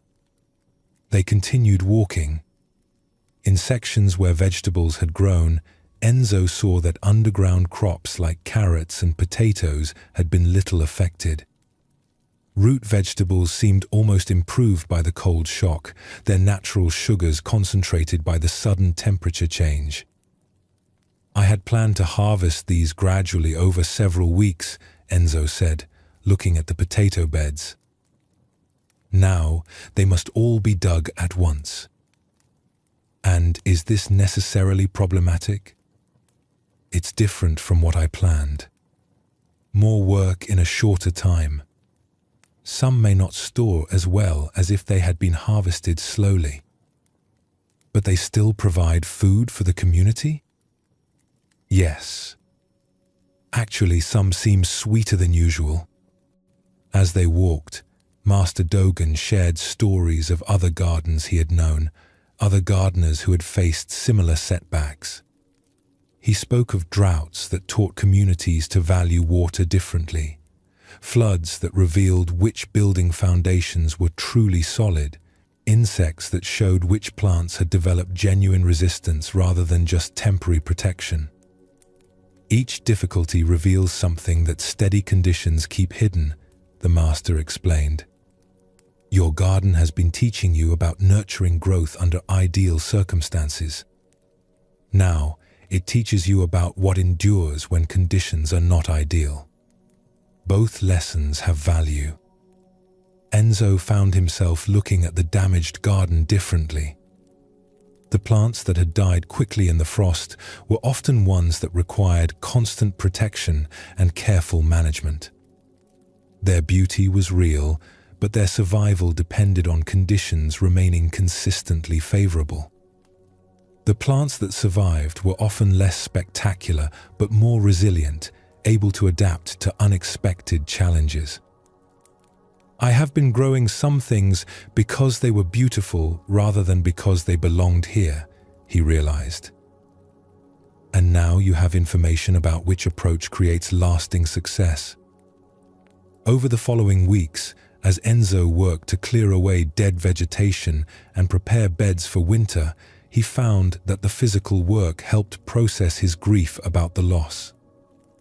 Each plant he composted became part of the soil that would nourish next year's growth. Nothing was truly wasted, only transformed from one stage of the cycle to another. But perhaps more importantly, the shock of losing so much so quickly had broken open something in his relationship with uncertainty. He had believed, without quite realizing it, that careful planning and skillful effort could protect against all major setbacks. The frost taught him that some forces remain beyond human control, regardless of expertise or preparation. This lesson extended beyond gardening. Enzo began to notice how often he approached all aspects of life with the assumption that sufficient effort should guarantee desired outcomes. The frost had shown him that this assumption, while motivating, also created vulnerability to exactly the kind of devastating disappointment he had just experienced. Spring came eventually, and with it an opportunity to apply what the difficult autumn had taught. Enzo planted differently that year. He focused more on native varieties that had proven their ability to survive local conditions. He created less elaborate displays and more robust ecosystems. He prepared for seasonal changes rather than hoping they would be mild. The garden that emerged was less dramatic in some ways than what he had created before, but it possessed a quality of groundedness that his previous efforts had sometimes lacked. It seemed to belong more completely to the place where it grew. And when the next early frost arrived several years later, the damage was much less severe. The early frost was a harsh teacher, Enzo would later explain to new gardeners who came to learn from his approach. But it taught me things about resilience and adaptation that decades of favorable weather could not. I learned that beauty and durability are not opposites, and that working with natural limits often produces better results than trying to transcend those limits through constant management.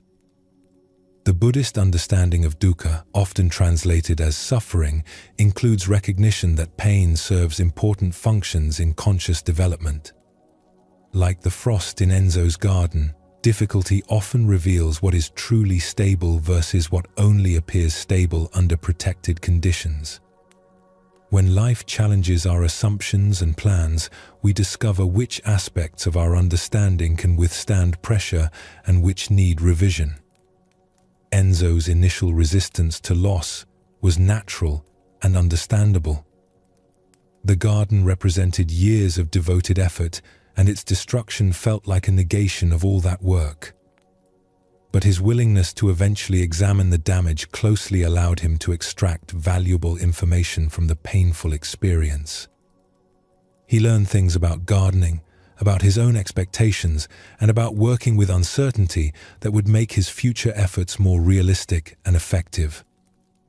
The master's guidance pointed to something profound about how wisdom emerges from difficulty. Problems often show us the places where our approaches need adjustment. The frost revealed that Enzo had been prioritizing immediate beauty over long-term sustainability, cultivation over adaptation to local conditions.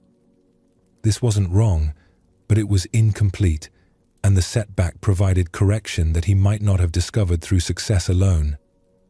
Pain in human experience often functions similarly. Relationship difficulties show us patterns that need attention. Health problems reveal where we may need to adjust our lifestyle choices. Work frustrations often point to places where our expectations don't align with reality. The information contained in these painful experiences can guide more skillful responses if we're willing to examine it rather than just trying to escape discomfort as quickly as possible. This doesn't mean seeking out pain or believing that suffering is inherently positive.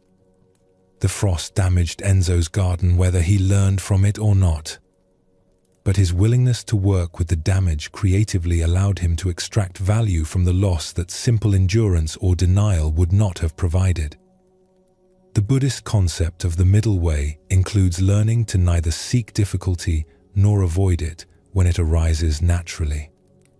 Like Enzo learning to plant species that could handle local weather variations rather than constantly protecting delicate varieties from natural conditions, we can learn to develop inner qualities that work with life's inherent uncertainty rather than requiring constant protection from challenges. In a small mountain village, there lived a fisherman named Kenji who had learned his craft from his father and grandfather before him. For 20 years he had worked the same mountain lake, understanding its moods, its seasons, the habits of different fish species as they moved through deeper and shallower waters.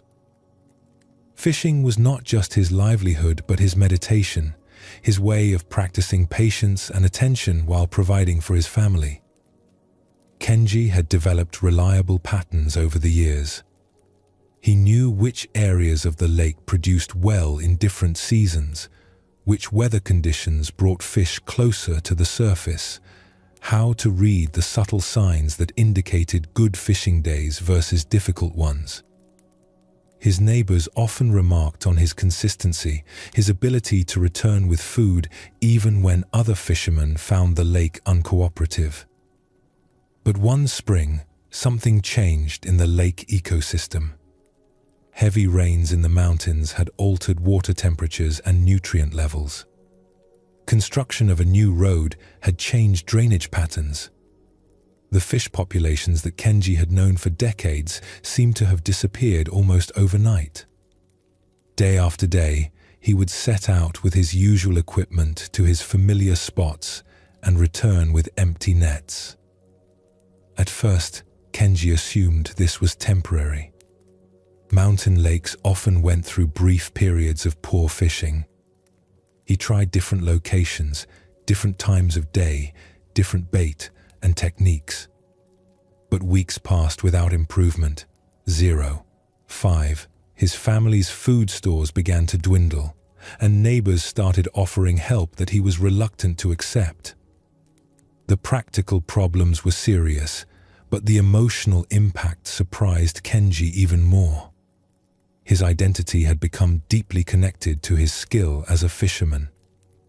He took pride in his ability to read the lake, to provide reliable sustenance through his knowledge of its patterns. When his expertise suddenly failed to produce results, he felt lost in ways that went beyond immediate concerns about food and income. Sitting by the empty lake one evening after another unsuccessful day, Kenji felt something close to despair. All his years of learning seemed meaningless. The lake that had been his teacher and partner now felt foreign, almost hostile.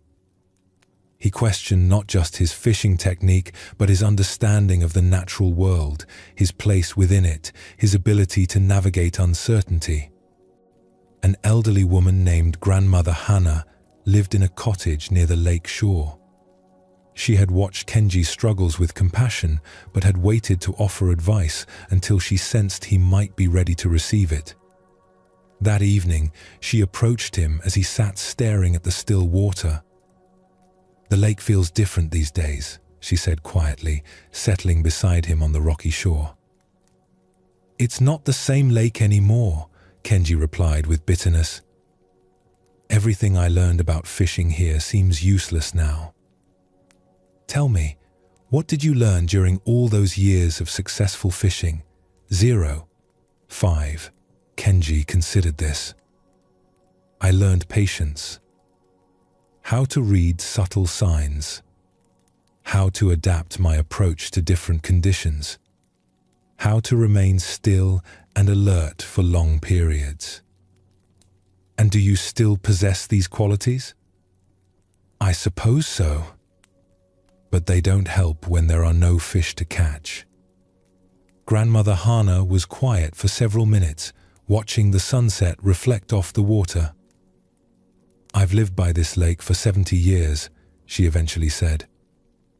I've seen it go through many changes. Times when certain fish disappeared completely, only to return years later.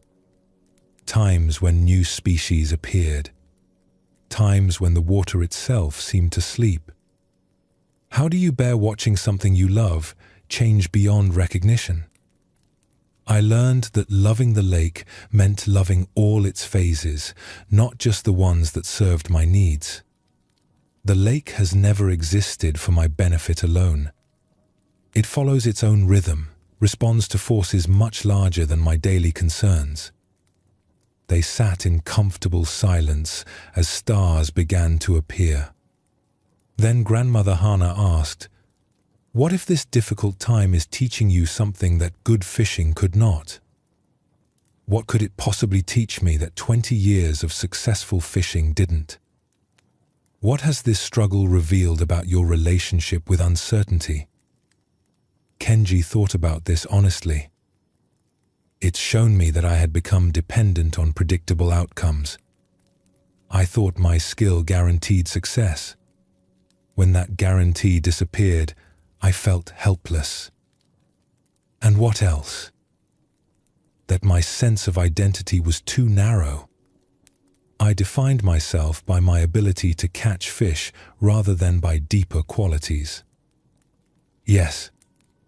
And what have you learned about receiving help from others? This was harder to admit. That my pride made it difficult to accept support when I needed it. That I had been thinking of myself as self-sufficient when actually I was dependent on conditions remaining stable. Grandmother Hana nodded. The empty nets have been teachers too, haven't they? Over the following months, as Kenji struggled with continued poor fishing, he began to apply these insights practically. He started accepting help from neighbors when it was offered, which strengthened community bonds he hadn't realized had grown weak during his years of easy success.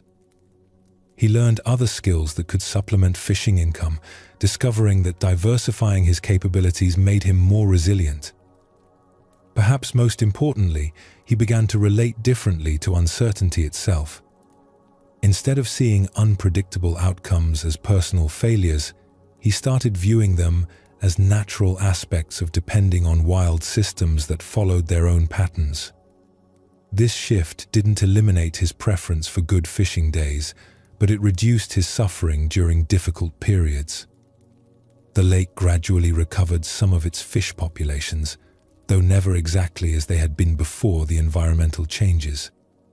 When Kenji's nets began filling again, his appreciation for abundance had deepened. He no longer took good fishing for granted, understanding now how quickly conditions could change despite all human preparation and skill. "The empty nets taught me humility," he would later tell aspiring fishermen who came to learn from his experience. "They showed me the difference between skill and control, between confidence and arrogance.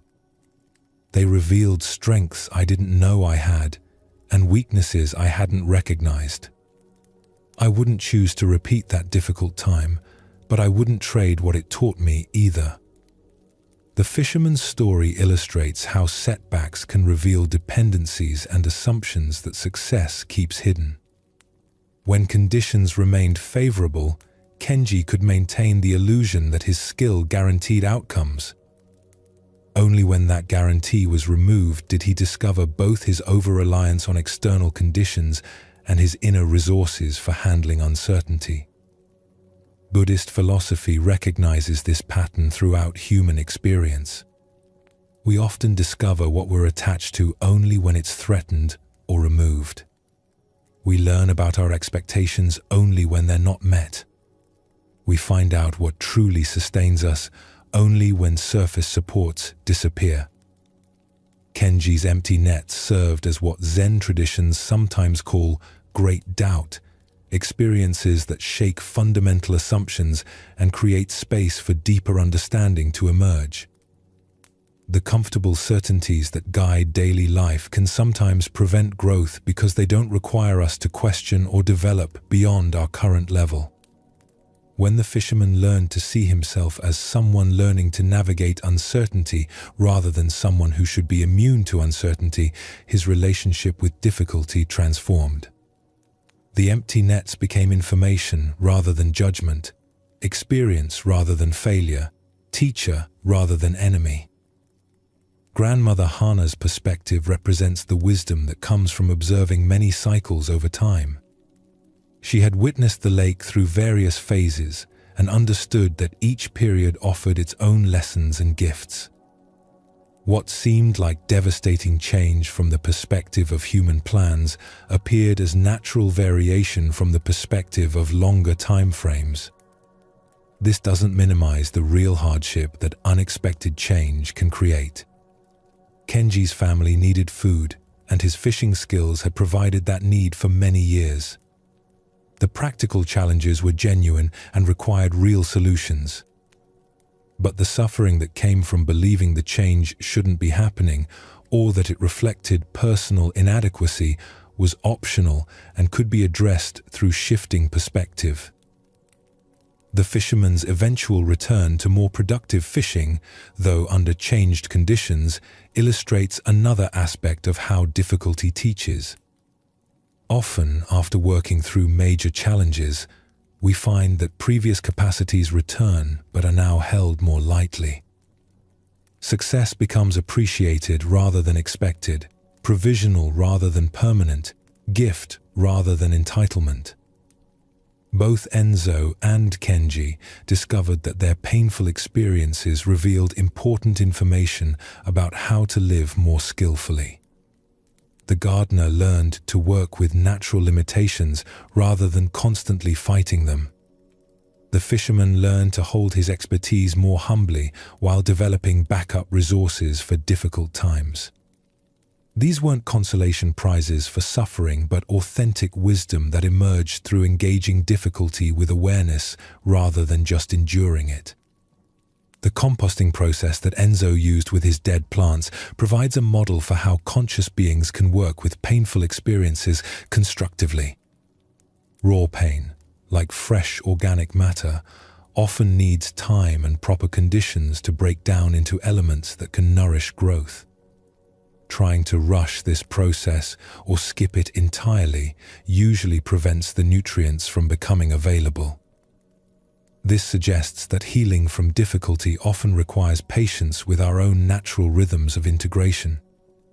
Just as gardens need time between destruction and renewal, humans often need periods of apparent non-productivity while processing major challenges before new insights and capabilities can emerge. Pain often provides information that pleasure cannot offer. Comfort tends to reinforce current patterns and approaches, while discomfort signals that something needs attention or adjustment. Like a fever that indicates infection, emotional or spiritual pain often points to areas where growth is needed or healing is required. This doesn't make pain pleasant or mean that we should seek it out.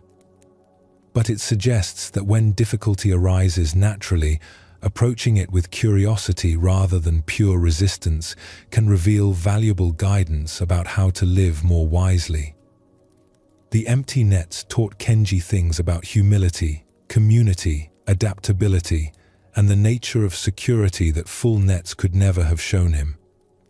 The frozen garden taught Enzo lessons about resilience, sustainability, and working with rather than against natural limitations that endless growing seasons would have kept hidden.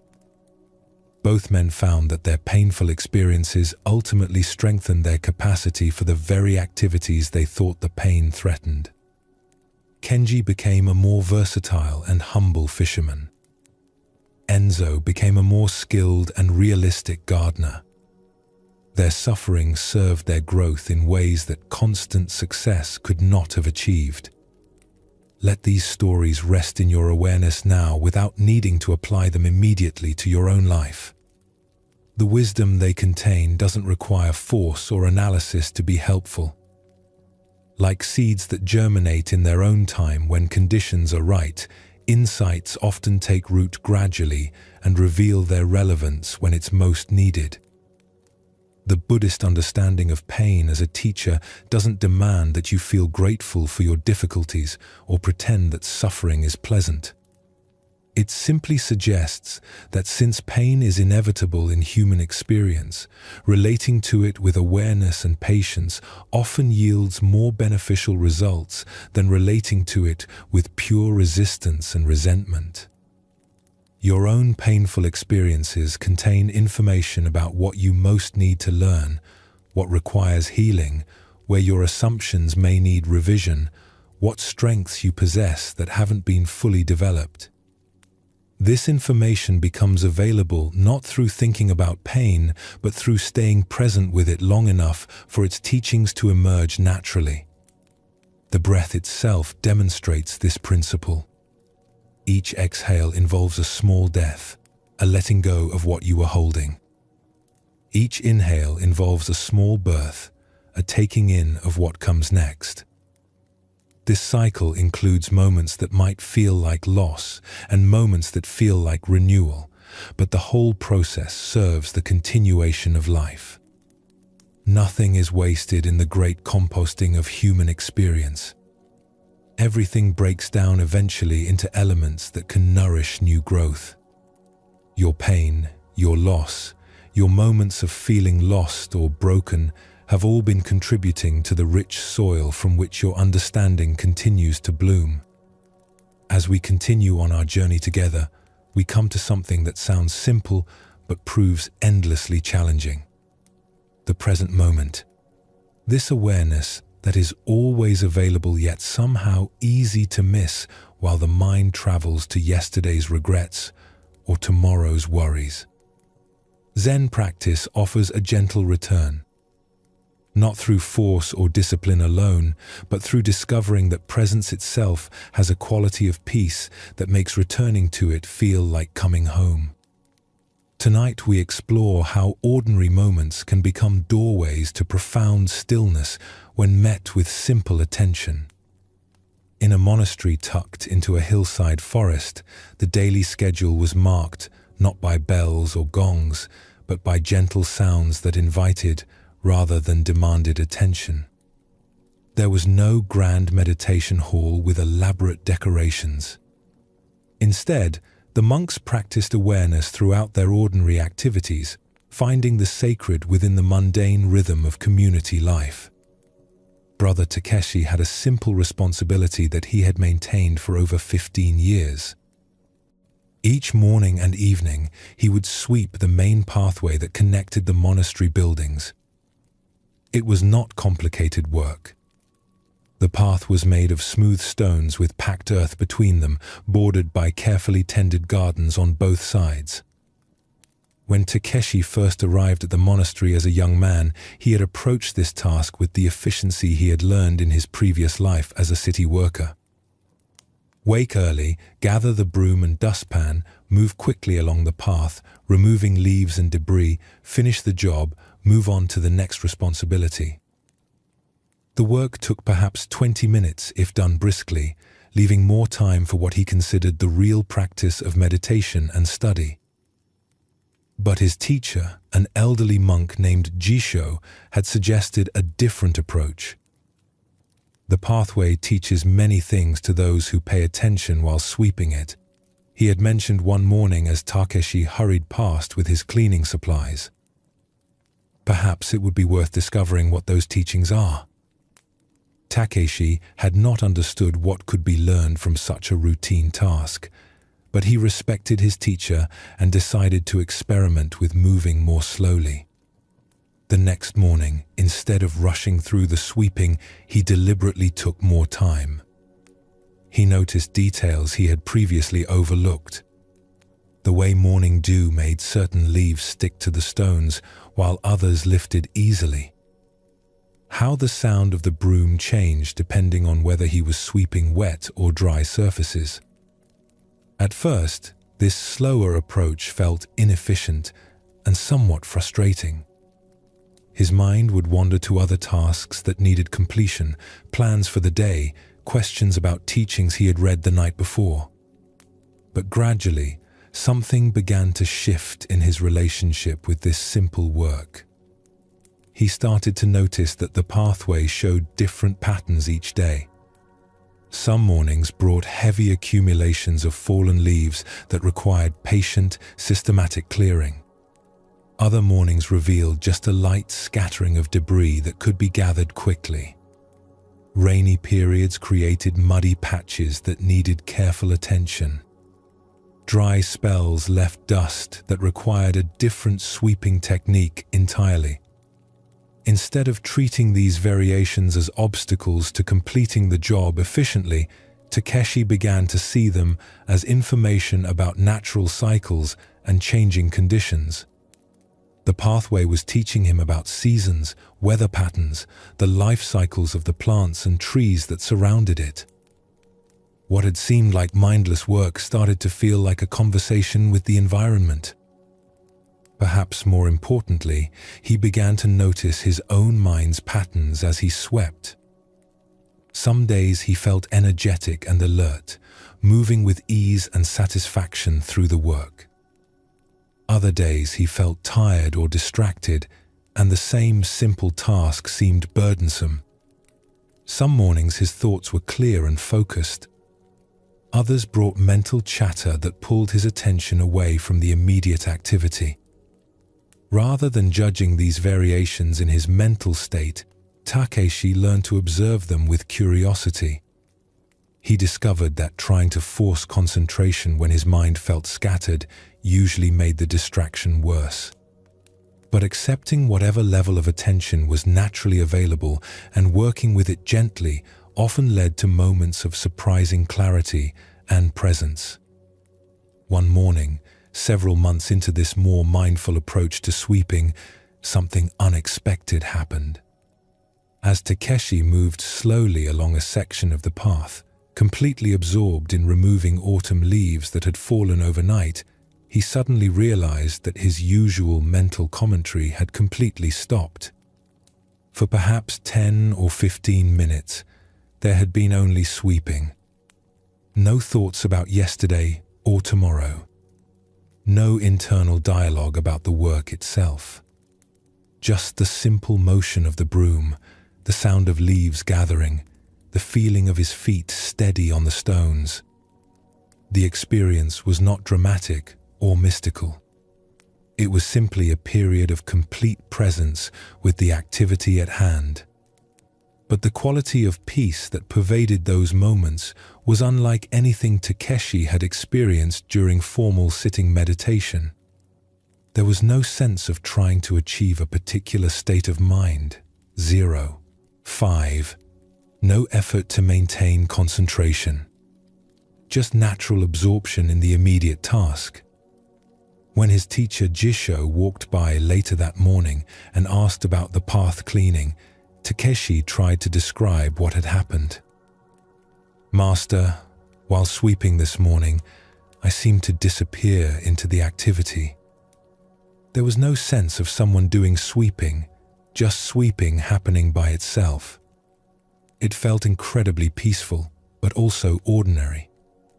Jisho smiled knowingly. "And what did you learn from this experience?"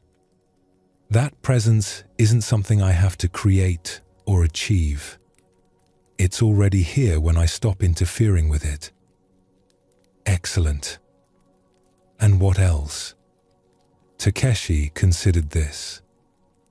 That any activity can become a doorway to awareness if I bring genuine attention to it. The sweeping itself wasn't special, but my quality of attention made it feel sacred. Yes. The path you clean each day is also the path to awakening. Not because sweeping has magical properties, but because full attention to any present moment reveals the nature of awareness itself. Over the following years, Takeshi's morning and evening sweeping became the foundation of his spiritual practice. Not in a rigid or prescribed way, but as a daily opportunity to return to presence, to notice the quality of his attention, to practice meeting whatever conditions arose with acceptance and care. Some days the sweeping still felt routine. Other days it opened into profound stillness. He learned not to chase the extraordinary moments or judge the ordinary ones. Each encounter with the pathway offered its own teaching about staying present with whatever was actually happening rather than seeking some other experience. Word of Takeshi's approach to his simple work began to spread among other monastics in the community. Young monks who were struggling with formal meditation would question him about how ordinary activities could become spiritual practice. His response was always the same: pick one simple task that you do regularly. For several weeks, bring your complete attention to that task whenever you do it. Notice what happens when you stop rushing through it and start participating in it fully. Many discovered that washing bowls mindfully was as powerful as sitting in meditation. Others found that walking between buildings with genuine presence brought the same quality of awareness that years of reading sacred texts had been pointing toward. The monastery developed a culture where every activity was potentially sacred if met with appropriate attention. Formal meditation teaches you to recognize the quality of presence, Takeshi would explain to visitors who were curious about their approach. But daily life gives you countless opportunities to practice maintaining that presence in the midst of activity. The sweeping doesn't make you enlightened, but it shows you that enlightenment is not separate from engaging fully with whatever you're doing right now. This story illuminates the Zen understanding that awakening is not found by transcending ordinary experience, but by meeting it with complete attention. The pathway that Takeshi swept each day was both literally the path between monastery buildings and, metaphorically, the path to understanding the nature of awareness itself. What transformed routine work into spiritual practice was not the activity, but the quality of presence Takeshi brought to it. This points to something profound about how awareness operates. It is not dependent on special conditions or extraordinary experiences. It is always available in whatever is happening right now when that experience is met without the mental overlay of distraction, judgment, or the desire to be somewhere else. The monk's discovery that presence emerges naturally when interference stops reflects a core Zen insight. Awareness is the natural state of consciousness. The challenge is not creating awareness, but learning to notice and trust the awareness that is already present beneath the constant movement of thoughts and preferences.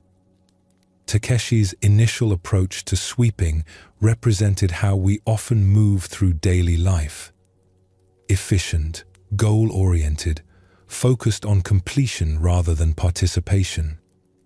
This approach accomplishes tasks but misses the deeper nourishment that comes from full engagement with present experience. When he learned to slow down and pay attention, routine work became a doorway to the very peace that formal meditation aims to cultivate. The experience of disappearing into the activity points to something profound about the nature of self and presence.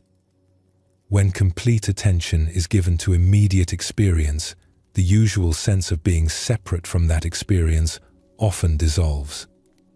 There's no longer someone doing something and something being done. There's just the activity itself, arising naturally within awareness. This dissolution of subject-object duality is often described in mystical terms, but Takeshi's experience shows how it can emerge through the simplest activities when they're met with wholehearted presence. The sacred is not hidden behind the ordinary. It is revealed through bringing sacred attention to ordinary moments. Brother Takeshi's influence on the monastery community illustrates how present moment awareness becomes contagious when it's embodied rather than just discussed. Other monks were drawn to investigate their own daily activities more mindfully, not because they were lectured about the importance of presence, but because they witnessed the peace and authenticity that emerged from Takeshi's approach to his simple work. The suggestion to pick one regular activity and practice bringing complete attention to it offers a practical entry point for developing present moment awareness. Rather than trying to be mindful of everything all at once, focusing on a single, repeated activity allows you to notice the difference between distracted participation and full engagement. In a village at the foot of the mountains, there lived a tea master named Saito, who was known for her exceptional skill in the traditional ceremony. Students traveled from distant cities to learn from her, drawn by descriptions of the profound peace that seemed to emanate from her simple tea preparation. Her movements were fluid and graceful, each gesture deliberate yet natural, creating an atmosphere where time seemed to slow down and ordinary concerns fell away. But Saito had not always possessed this presence and skill. Years earlier, when she first began studying the way of tea, she had approached it as she approached most things in her busy life, as something to accomplish efficiently so she could move on to the next item on her list. She had memorized the proper sequences of movements, learned the traditional forms, and acquired the necessary utensils and knowledge. Yet something essential was missing from her practice. Her teacher, an elderly woman named Yukiko, had tried various ways to help Saito understand what she was overlooking. But Saito was impatient with subtleties that didn't produce immediate, measurable results. She wanted to master the ceremony quickly so she could begin teaching others and establish herself as skilled in this respected art. One afternoon, after Saito had completed what she considered a technically perfect tea preparation, Yukiko made an unexpected observation. "Your tea is correctly made," she said quietly. "But you were not here while you made it." Saito felt puzzled and slightly defensive. "I followed every step precisely. My attention never wavered from the proper forms." "Your attention was on performing the forms correctly, but where were you?" "I was right here, preparing tea." Yukiko said nothing more that day, but she suggested that for the next week, Saito should prepare tea only for herself. Not for practice, not to demonstrate her growing skill, not with any goal other than simply making and drinking tea when she was genuinely thirsty. This suggestion felt almost insulting to Saito. She had been working hard to develop expertise, and now her teacher was asking her to step backward into informal practice. But she respected Yukiko enough to follow the guidance, despite her frustration. The first few days of this informal tea preparation felt awkward and pointless. Without the structure of formal practice or the motivation of impressing her teacher, Saito found herself rushing through the process just to have tea to drink. She boiled water quickly, used whatever cup was convenient, and paid minimal attention to the details she had been working so hard to perfect. But gradually, something began to shift. Without the pressure of performance or the anxiety of being evaluated, Saito started to notice aspects of tea preparation that had been invisible to her during formal study. The sound of water beginning to heat, progressing from silence to subtle whispers to rolling boil. The way steam rose from the cup and how its warmth felt against her face as she brought it to her lips. The actual taste of the tea, which she realized she had often barely noticed while concentrating on proper technique.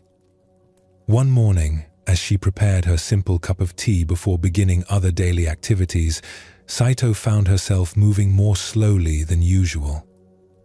Not because she was trying to be mindful or demonstrate presence, but because something about the morning light, the quietness of the house, the simple pleasure of warm tea on a cool day made hurrying feel inappropriate.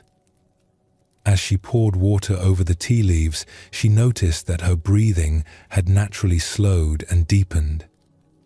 Her usual mental planning for the day ahead had quieted There was just the immediate sensory experience of warmth, fragrance, the gentle sound of pouring water. For the first time since beginning her studies, she was completely present with the activity of making tea rather than thinking about making tea or performing tea preparation. When she lifted the cup to her lips and tasted the result of this naturally mindful preparation, the difference was startling. The tea seemed more flavorful, more complex.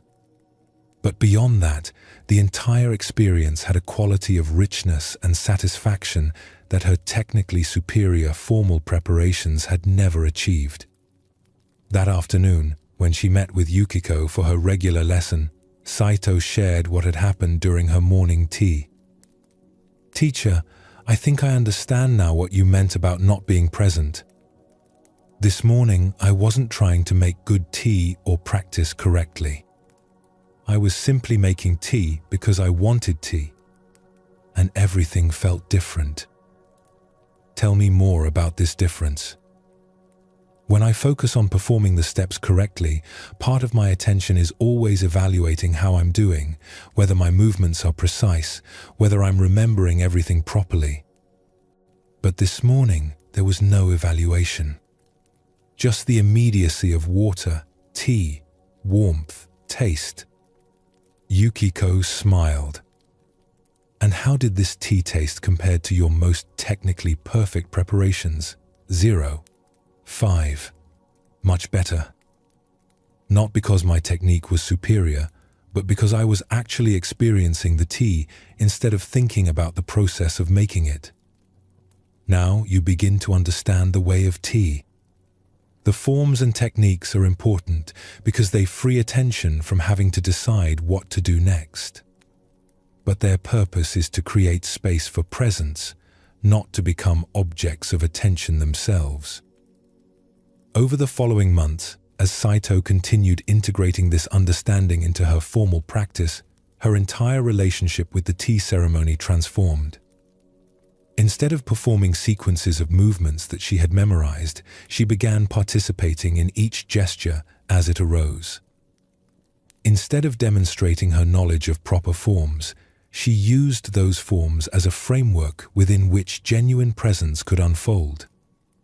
The difference was immediately apparent to anyone who sat with her for tea. The atmosphere that had been somewhat tense and performance-oriented became spacious and peaceful. Students stopped feeling like they were watching a demonstration and started feeling like they were participating in a shared meditation. The tea ceremony is not about tea, Saito would later explain to her own students. It is about using the simple act of preparing and sharing tea as an opportunity to practice complete presence. When you are fully here while making tea, the tea becomes a vehicle for awareness itself. Years later, when Saito had become a respected teacher, she would often share the lesson that Yukiko had given her about the difference between performing presence and actually being present. Many students work very hard to appear mindful, she would explain. They move slowly and deliberately, attend carefully to details, follow all the prescribed forms with great precision. But this is not mindfulness. This is thinking about mindfulness while doing other things. True presence in any activity emerges when you stop trying to be present and start actually participating in what you're doing. It's the difference between watching yourself make tea and simply making tea. One is performance, even if the audience is only yourself. The other is participation. The way of tea became for Saito a daily practice that extended far beyond formal ceremony. She brought the same quality of natural presence to cooking, cleaning, conversation, and solitude. Each activity became an opportunity to return to immediate experience, rather than living always one step removed in thoughts about that experience. This story reveals how presence is actually quite different from the concentrated effort that people often mistake for mindfulness. Saito's discovery that her tea improved when she stopped trying to make it perfectly points to the difference between forced attention and natural awareness. When she was focused on correct performance, part of her attention was always split. Some awareness was on the immediate task, while another part monitored and evaluated her performance. This division created a subtle tension that prevented full engagement with the experience itself. The informal tea preparation allowed her to discover what happens when attention is not divided between doing and evaluating doing. When the goal shifted from demonstrating competence to simply enjoying tea, her natural awareness could settle completely into immediate sensory experience.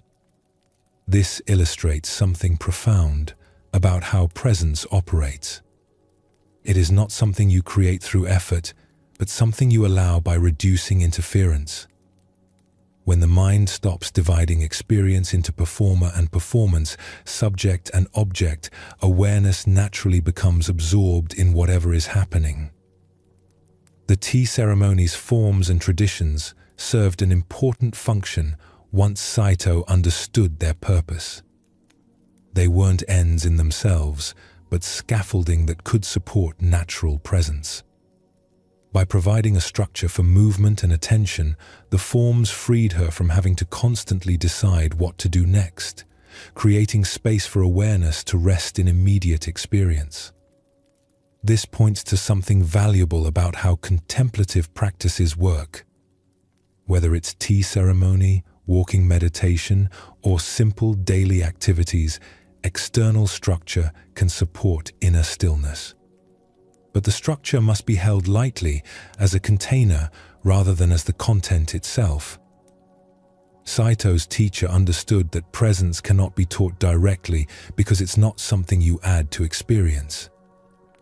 It's what's already here when you stop adding mental commentary, evaluation, and projection.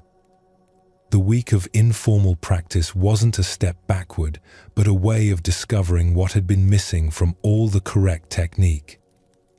The transformation in atmosphere when Saito began teaching from genuine presence rather than demonstrated knowledge illustrates how awareness affects not just individual experience, but the quality of relationship and environment. When someone is authentically present, it creates permission for others to be present as well.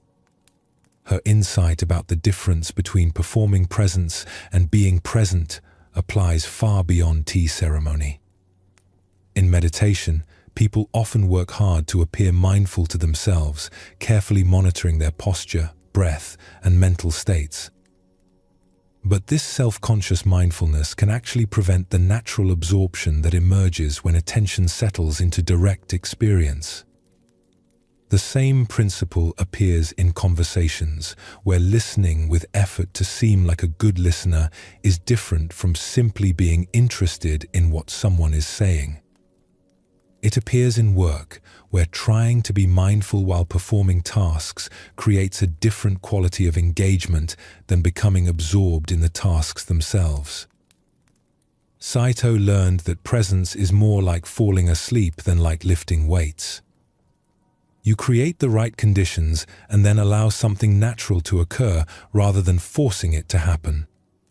When she stopped trying to make perfect tea and simply made tea with care and attention, presence emerged on its own. Both stories in this artifact point to the same essential teaching. Presence is not an achievement, but a return. Not something exotic that requires special conditions, but the natural result of meeting whatever is happening with complete attention. The monk sweeping the path and the woman preparing tea both discovered that ordinary activities become extraordinary when met with wholehearted participation. Not because the activities themselves change, but because undivided attention reveals qualities of richness, peace, and connection that scattered awareness overlooks. This understanding transforms daily life from a series of tasks to be completed into opportunities for moments of genuine presence. Without needing to withdraw from the world or create special meditation schedules, Awareness can be cultivated through bringing full attention to whatever is already happening. The breath is perhaps the most immediate teacher of this principle. Each inhale and exhale happens only once. This breath will never occur again in exactly this way. When attention settles naturally into breathing without trying to control or improve it, the simplest act becomes a doorway to profound stillness. The present moment is not a place to arrive, but the only place you ever actually are. Past and future exist only in thought, even when those thoughts are useful for planning or learning. But life itself unfolds only now, in the immediate flow of sensation, breath, awareness. Notice how even reading these words is happening now. The understanding that arises from them emerges in present awareness. There is nowhere else to go to find what these teachings point toward. No future moment when presence will be easier or more complete than it can be right here. When presence becomes natural rather than effortful, daily life transforms without changing. The same activities continue, but they're met with increasing intimacy rather than distance. Work becomes more satisfying when engaged with full attention. Relationships deepen when presence is offered rather than just physical proximity. Even difficulty becomes more manageable when met directly rather than through the lens of resistance and mental commentary. The pathway is already beneath your feet. The tea is already in your hands. The moment you've been seeking is always this one. Not because this moment is always pleasant, but because it's always real. And in that reality, stepped into fully, lies the peace that thought can only think about, but presence can actually touch. The present moment asks nothing of you except presence itself. And presence asks nothing except willingness to be where you actually are instead of where you think you should be or wish you were. This willingness is sufficient. This moment is complete. This awareness is home. As we continue on our journey together, we arrive at something that touches every person who has ever tried to make something happen. The attachment to results. The way we pour our hearts into work, relationships, or dreams, and then feel disappointed when things don't turn out as we hoped. Tonight, we explore one of the deepest forms of letting go. How to act with full care and effort while holding the results lightly. In a small village, there lived a carpenter named Hiroshi who had learned his craft from his father and grandfather. For 20 years he had built homes, furniture, and small buildings with great care and skill. Each project received his full attention. He would select materials thoughtfully, plan carefully, and work with the patience that creates lasting quality. But Hiroshi carried a burden that made his work feel heavier than it needed to. He worried constantly about whether his customers would be satisfied, whether his work would last as long as he hoped, whether people would appreciate the care he put into each piece. After finishing a project, instead of feeling satisfaction, he would often lie awake wondering if he had made the right choices, if the wood would age well, if his craftsmanship was truly good enough. This worry had begun to affect not just his sleep, but his enjoyment of the work itself. While carving or joining pieces of wood, part of his attention was always jumping ahead to imagine how the finished product would be received. Instead of being present with the immediate task of shaping wood, he was mentally rehearsing conversations with customers or worrying about problems that might arise years in the future. One autumn, an old monk named Master Chen visited the village and commissioned Hiroshi to build a simple meditation bench. It was not a complicated piece, just a low wooden seat that would allow comfortable sitting during long periods of practice. But Master Chen made an unusual request. "I would like you to build this bench," he said, "but I want you to know that I may never use it." Hiroshi felt confused. "Why would you commission furniture you might not use?" "I am very old," Master Chen explained. "My time in this body may end before your work is complete. Or I may find that my knees are too stiff for sitting when the bench is ready. Or I may discover that I prefer to practice in a different way. I cannot promise you that your efforts will result in the outcome you envision." "Then why have me build it at all?" "Because building with care has value independent of how the finished product is used. I want to commission good work, not guaranteed results." This perspective puzzled Hiroshi, but he agreed to take on the project. As he began working on the meditation bench, he found Master Chen's words returning to him frequently. For the first time in years, he was building something where the purpose might never be fulfilled in the expected way. Yet the old monk had seemed genuinely pleased to offer this commission. At first, this uncertainty made the work feel strange and somewhat pointless. If the bench might never serve its intended function, why put his usual care into selecting the perfect wood, planning the most comfortable proportions, smoothing every surface to silky perfection? Part of him wanted to simply build something adequate, since there was no guarantee it would ever be properly appreciated or used. But something deeper in Hiroshi resisted this approach. His hands knew how to work with care, and they seemed to want to continue working that way regardless of what might happen to the finished piece.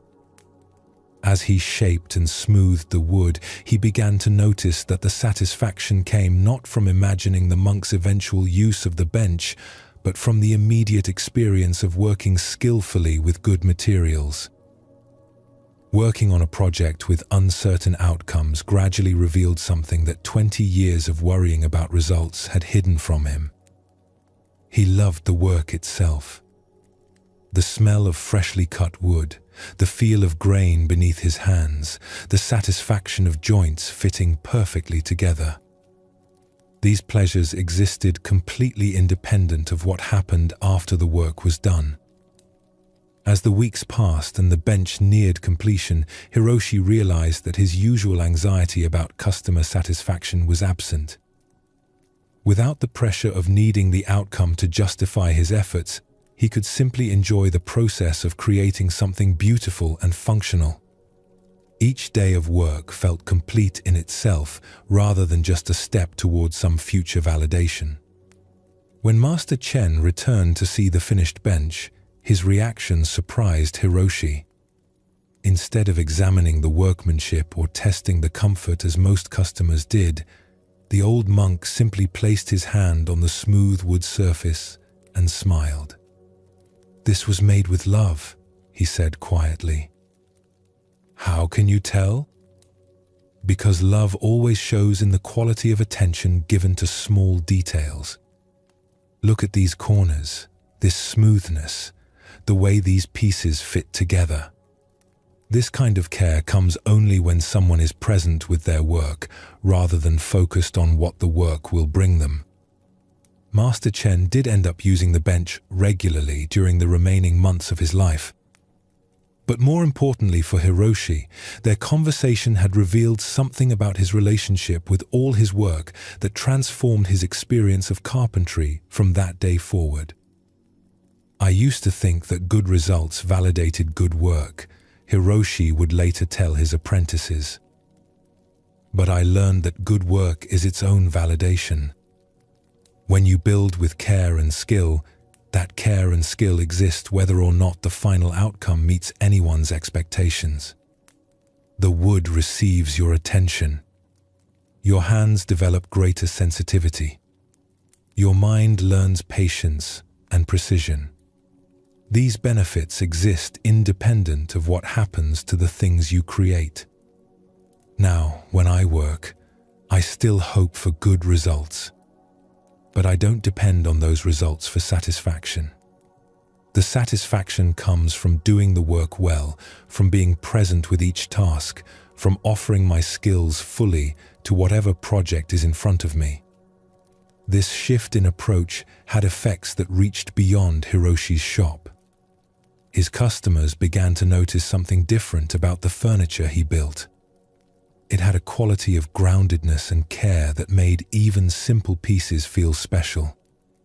When asked about this change, Hiroshi would explain that he had learned to build for the joy of building rather than only for the outcome of having built. When you work with attachment to specific results, he would say, part of your energy goes into worrying about those results instead of into the work itself. But when you let go of needing particular outcomes and focus on working skillfully, more of your energy actually goes into the project. The results often improve, but more importantly, you enjoy the process. This story illustrates something that applies far beyond carpentry. When we attach our sense of success and satisfaction to specific outcomes, we often reduce our effectiveness at achieving those very outcomes. Worry about results divides attention between what we're doing now and what might happen later. But when we learn to find satisfaction in the quality of our effort itself, we can give our full energy to present tasks. Hiroshi's experience shows how holding outcomes lightly actually serves those outcomes better than gripping them tightly.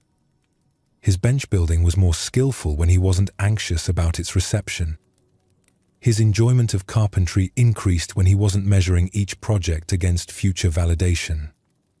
The Buddhist understanding of non-attachment includes this insight. Clinging to results often interferes with the very actions that create good results. When you desperately need something to work out in a particular way, that desperation usually makes you less effective at making it work out. But when you can act with full commitment while accepting whatever comes, you often perform better while suffering less. Master Chen's commission was a teaching about the difference between caring about your work and being attached to its reception. Caring means bringing your full attention and skill to whatever you're doing.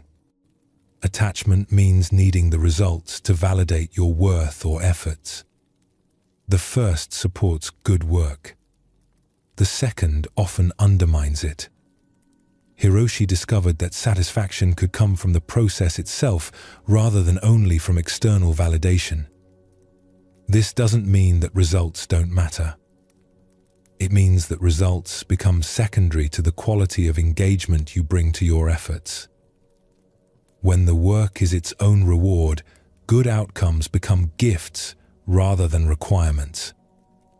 This principle appears everywhere in human activity. Students often learn better when they're focused on understanding rather than grades.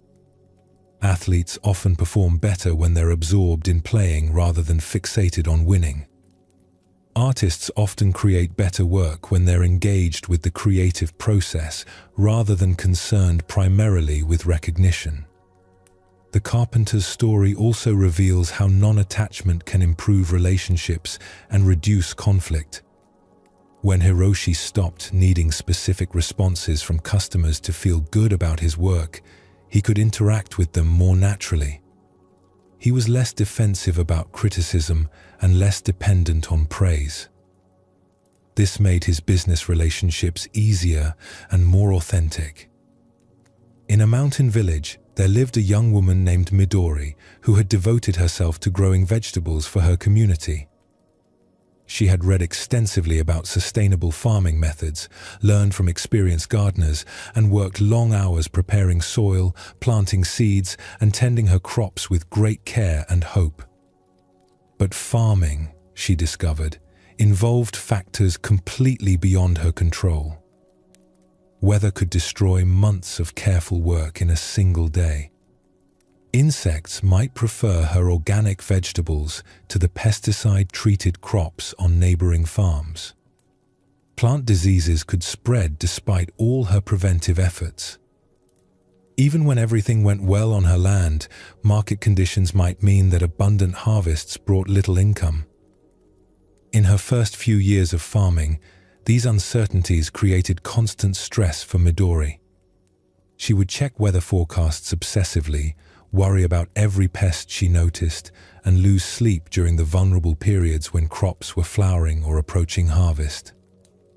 When problems did arise, she took them as personal failures, signs that she hadn't worked hard enough or planned carefully enough. The worst year came during her 4th season, when a late spring freeze killed most of her early plantings, summer droughts stressed the replanted crops, and autumn rains ruined much of what had survived to harvest time. By winter, Midori felt defeated. All her knowledge and effort seemed meaningless in the face of forces that dwarfed human planning and preparation. During that difficult winter, an elderly farmer named Kenji, who lived in a neighboring valley, heard about her struggles and offered to share what he had learned during 40 years of working the land. They met monthly through the cold months, and their conversations gradually helped Midori understand farming from a completely different perspective. "You are trying to control the uncontrollable," Kenji observed after hearing about her approach to growing food.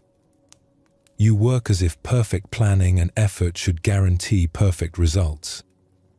But the earth doesn't work that way. Weather follows patterns larger than any single season. Insects and diseases respond to conditions you cannot predict or manage. Even the soil has its own rhythms that don't always match human intentions. But if I can't control outcomes, why put effort into farming at all?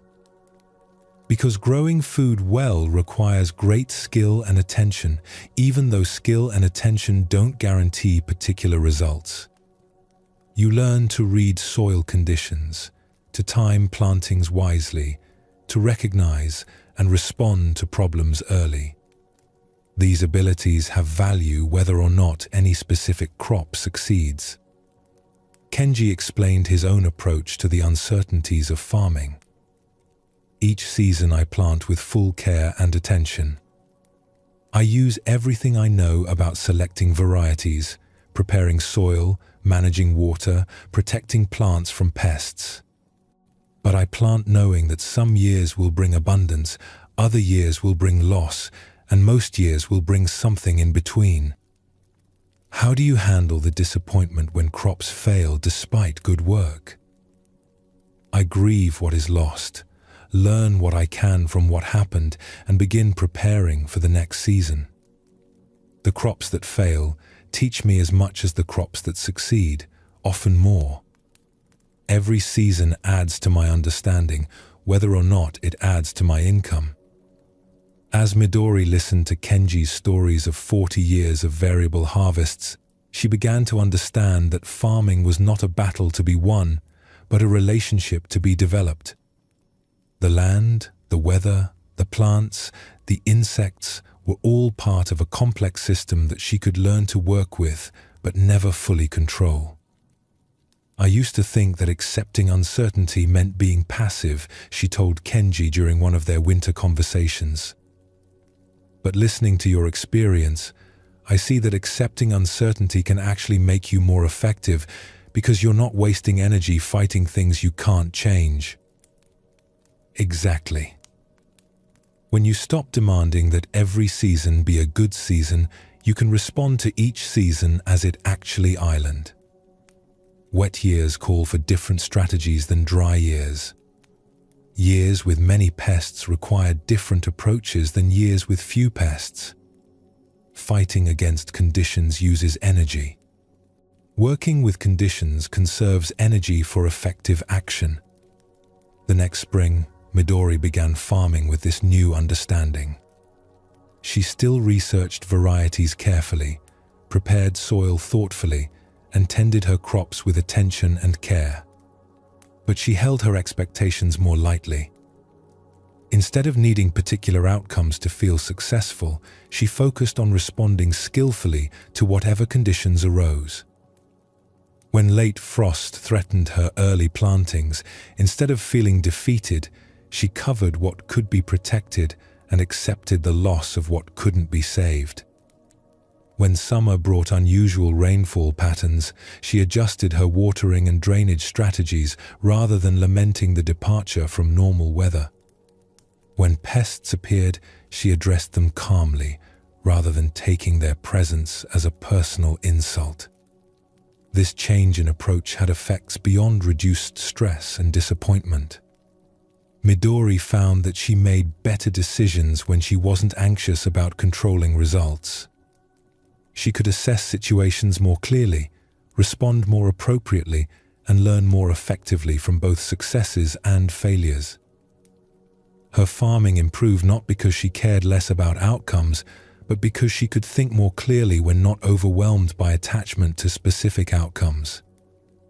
Over time, her relationship with farming transformed from a struggle against uncertainty to a dance with natural forces. She still preferred good harvests to poor ones, but poor harvests no longer felt like evidence of failure or reasons for despair. They became information about conditions, opportunities to develop resilience, chances to practice accepting what she could not control while continuing to influence what she could. Farming taught me that letting go of guaranteed outcomes doesn't mean giving up caring, Midori would later explain to other beginning farmers. It means caring in a way that can continue despite disappointment. When your satisfaction comes from farming well rather than from specific results, you can keep farming through difficult years without losing heart. I learned that nature is not trying to defeat my efforts. It's simply being itself, following patterns and cycles that are much larger and older than any human plan. When I work with those patterns, instead of demanding that they serve my timeline, farming becomes cooperation rather than combat. Years later, Midori had developed a reputation not just for growing good food, but for maintaining calm and good humor through all the uncertainties that make other farmers anxious and bitter. When asked about her equanimity, she would credit Kenji's teaching about the difference between controlling outcomes and influencing conditions. The Buddhist teaching about karma includes this understanding. Actions have consequences, but those consequences unfold within conditions that extend far beyond individual control. You can influence outcomes through skillful effort, but you cannot determine them through will alone. This recognition brings both humility and freedom. Tomorrow will bring new opportunities to practice this letting go. New chances to offer your best efforts while holding outcomes lightly. New invitations to find satisfaction in doing good work rather than only in having worked successfully. And in that practice, something in you will continue to ripen and deepen, whether or not you notice the process, whether or not others see the changes, whether or not the growth follows any timeline you might prefer. The path continues not because you control its direction, but because you keep walking it with sincerity and care. That is enough. That has always been enough. Rest now in this simple sufficiency. As your breath naturally slows and your body settles into rest, let yourself feel the gentle completeness of this journey we have taken together. Through muddy paths and unexpected rain, through the wisdom of impermanence and the tenderness of self-compassion, through accepting others and learning from pain,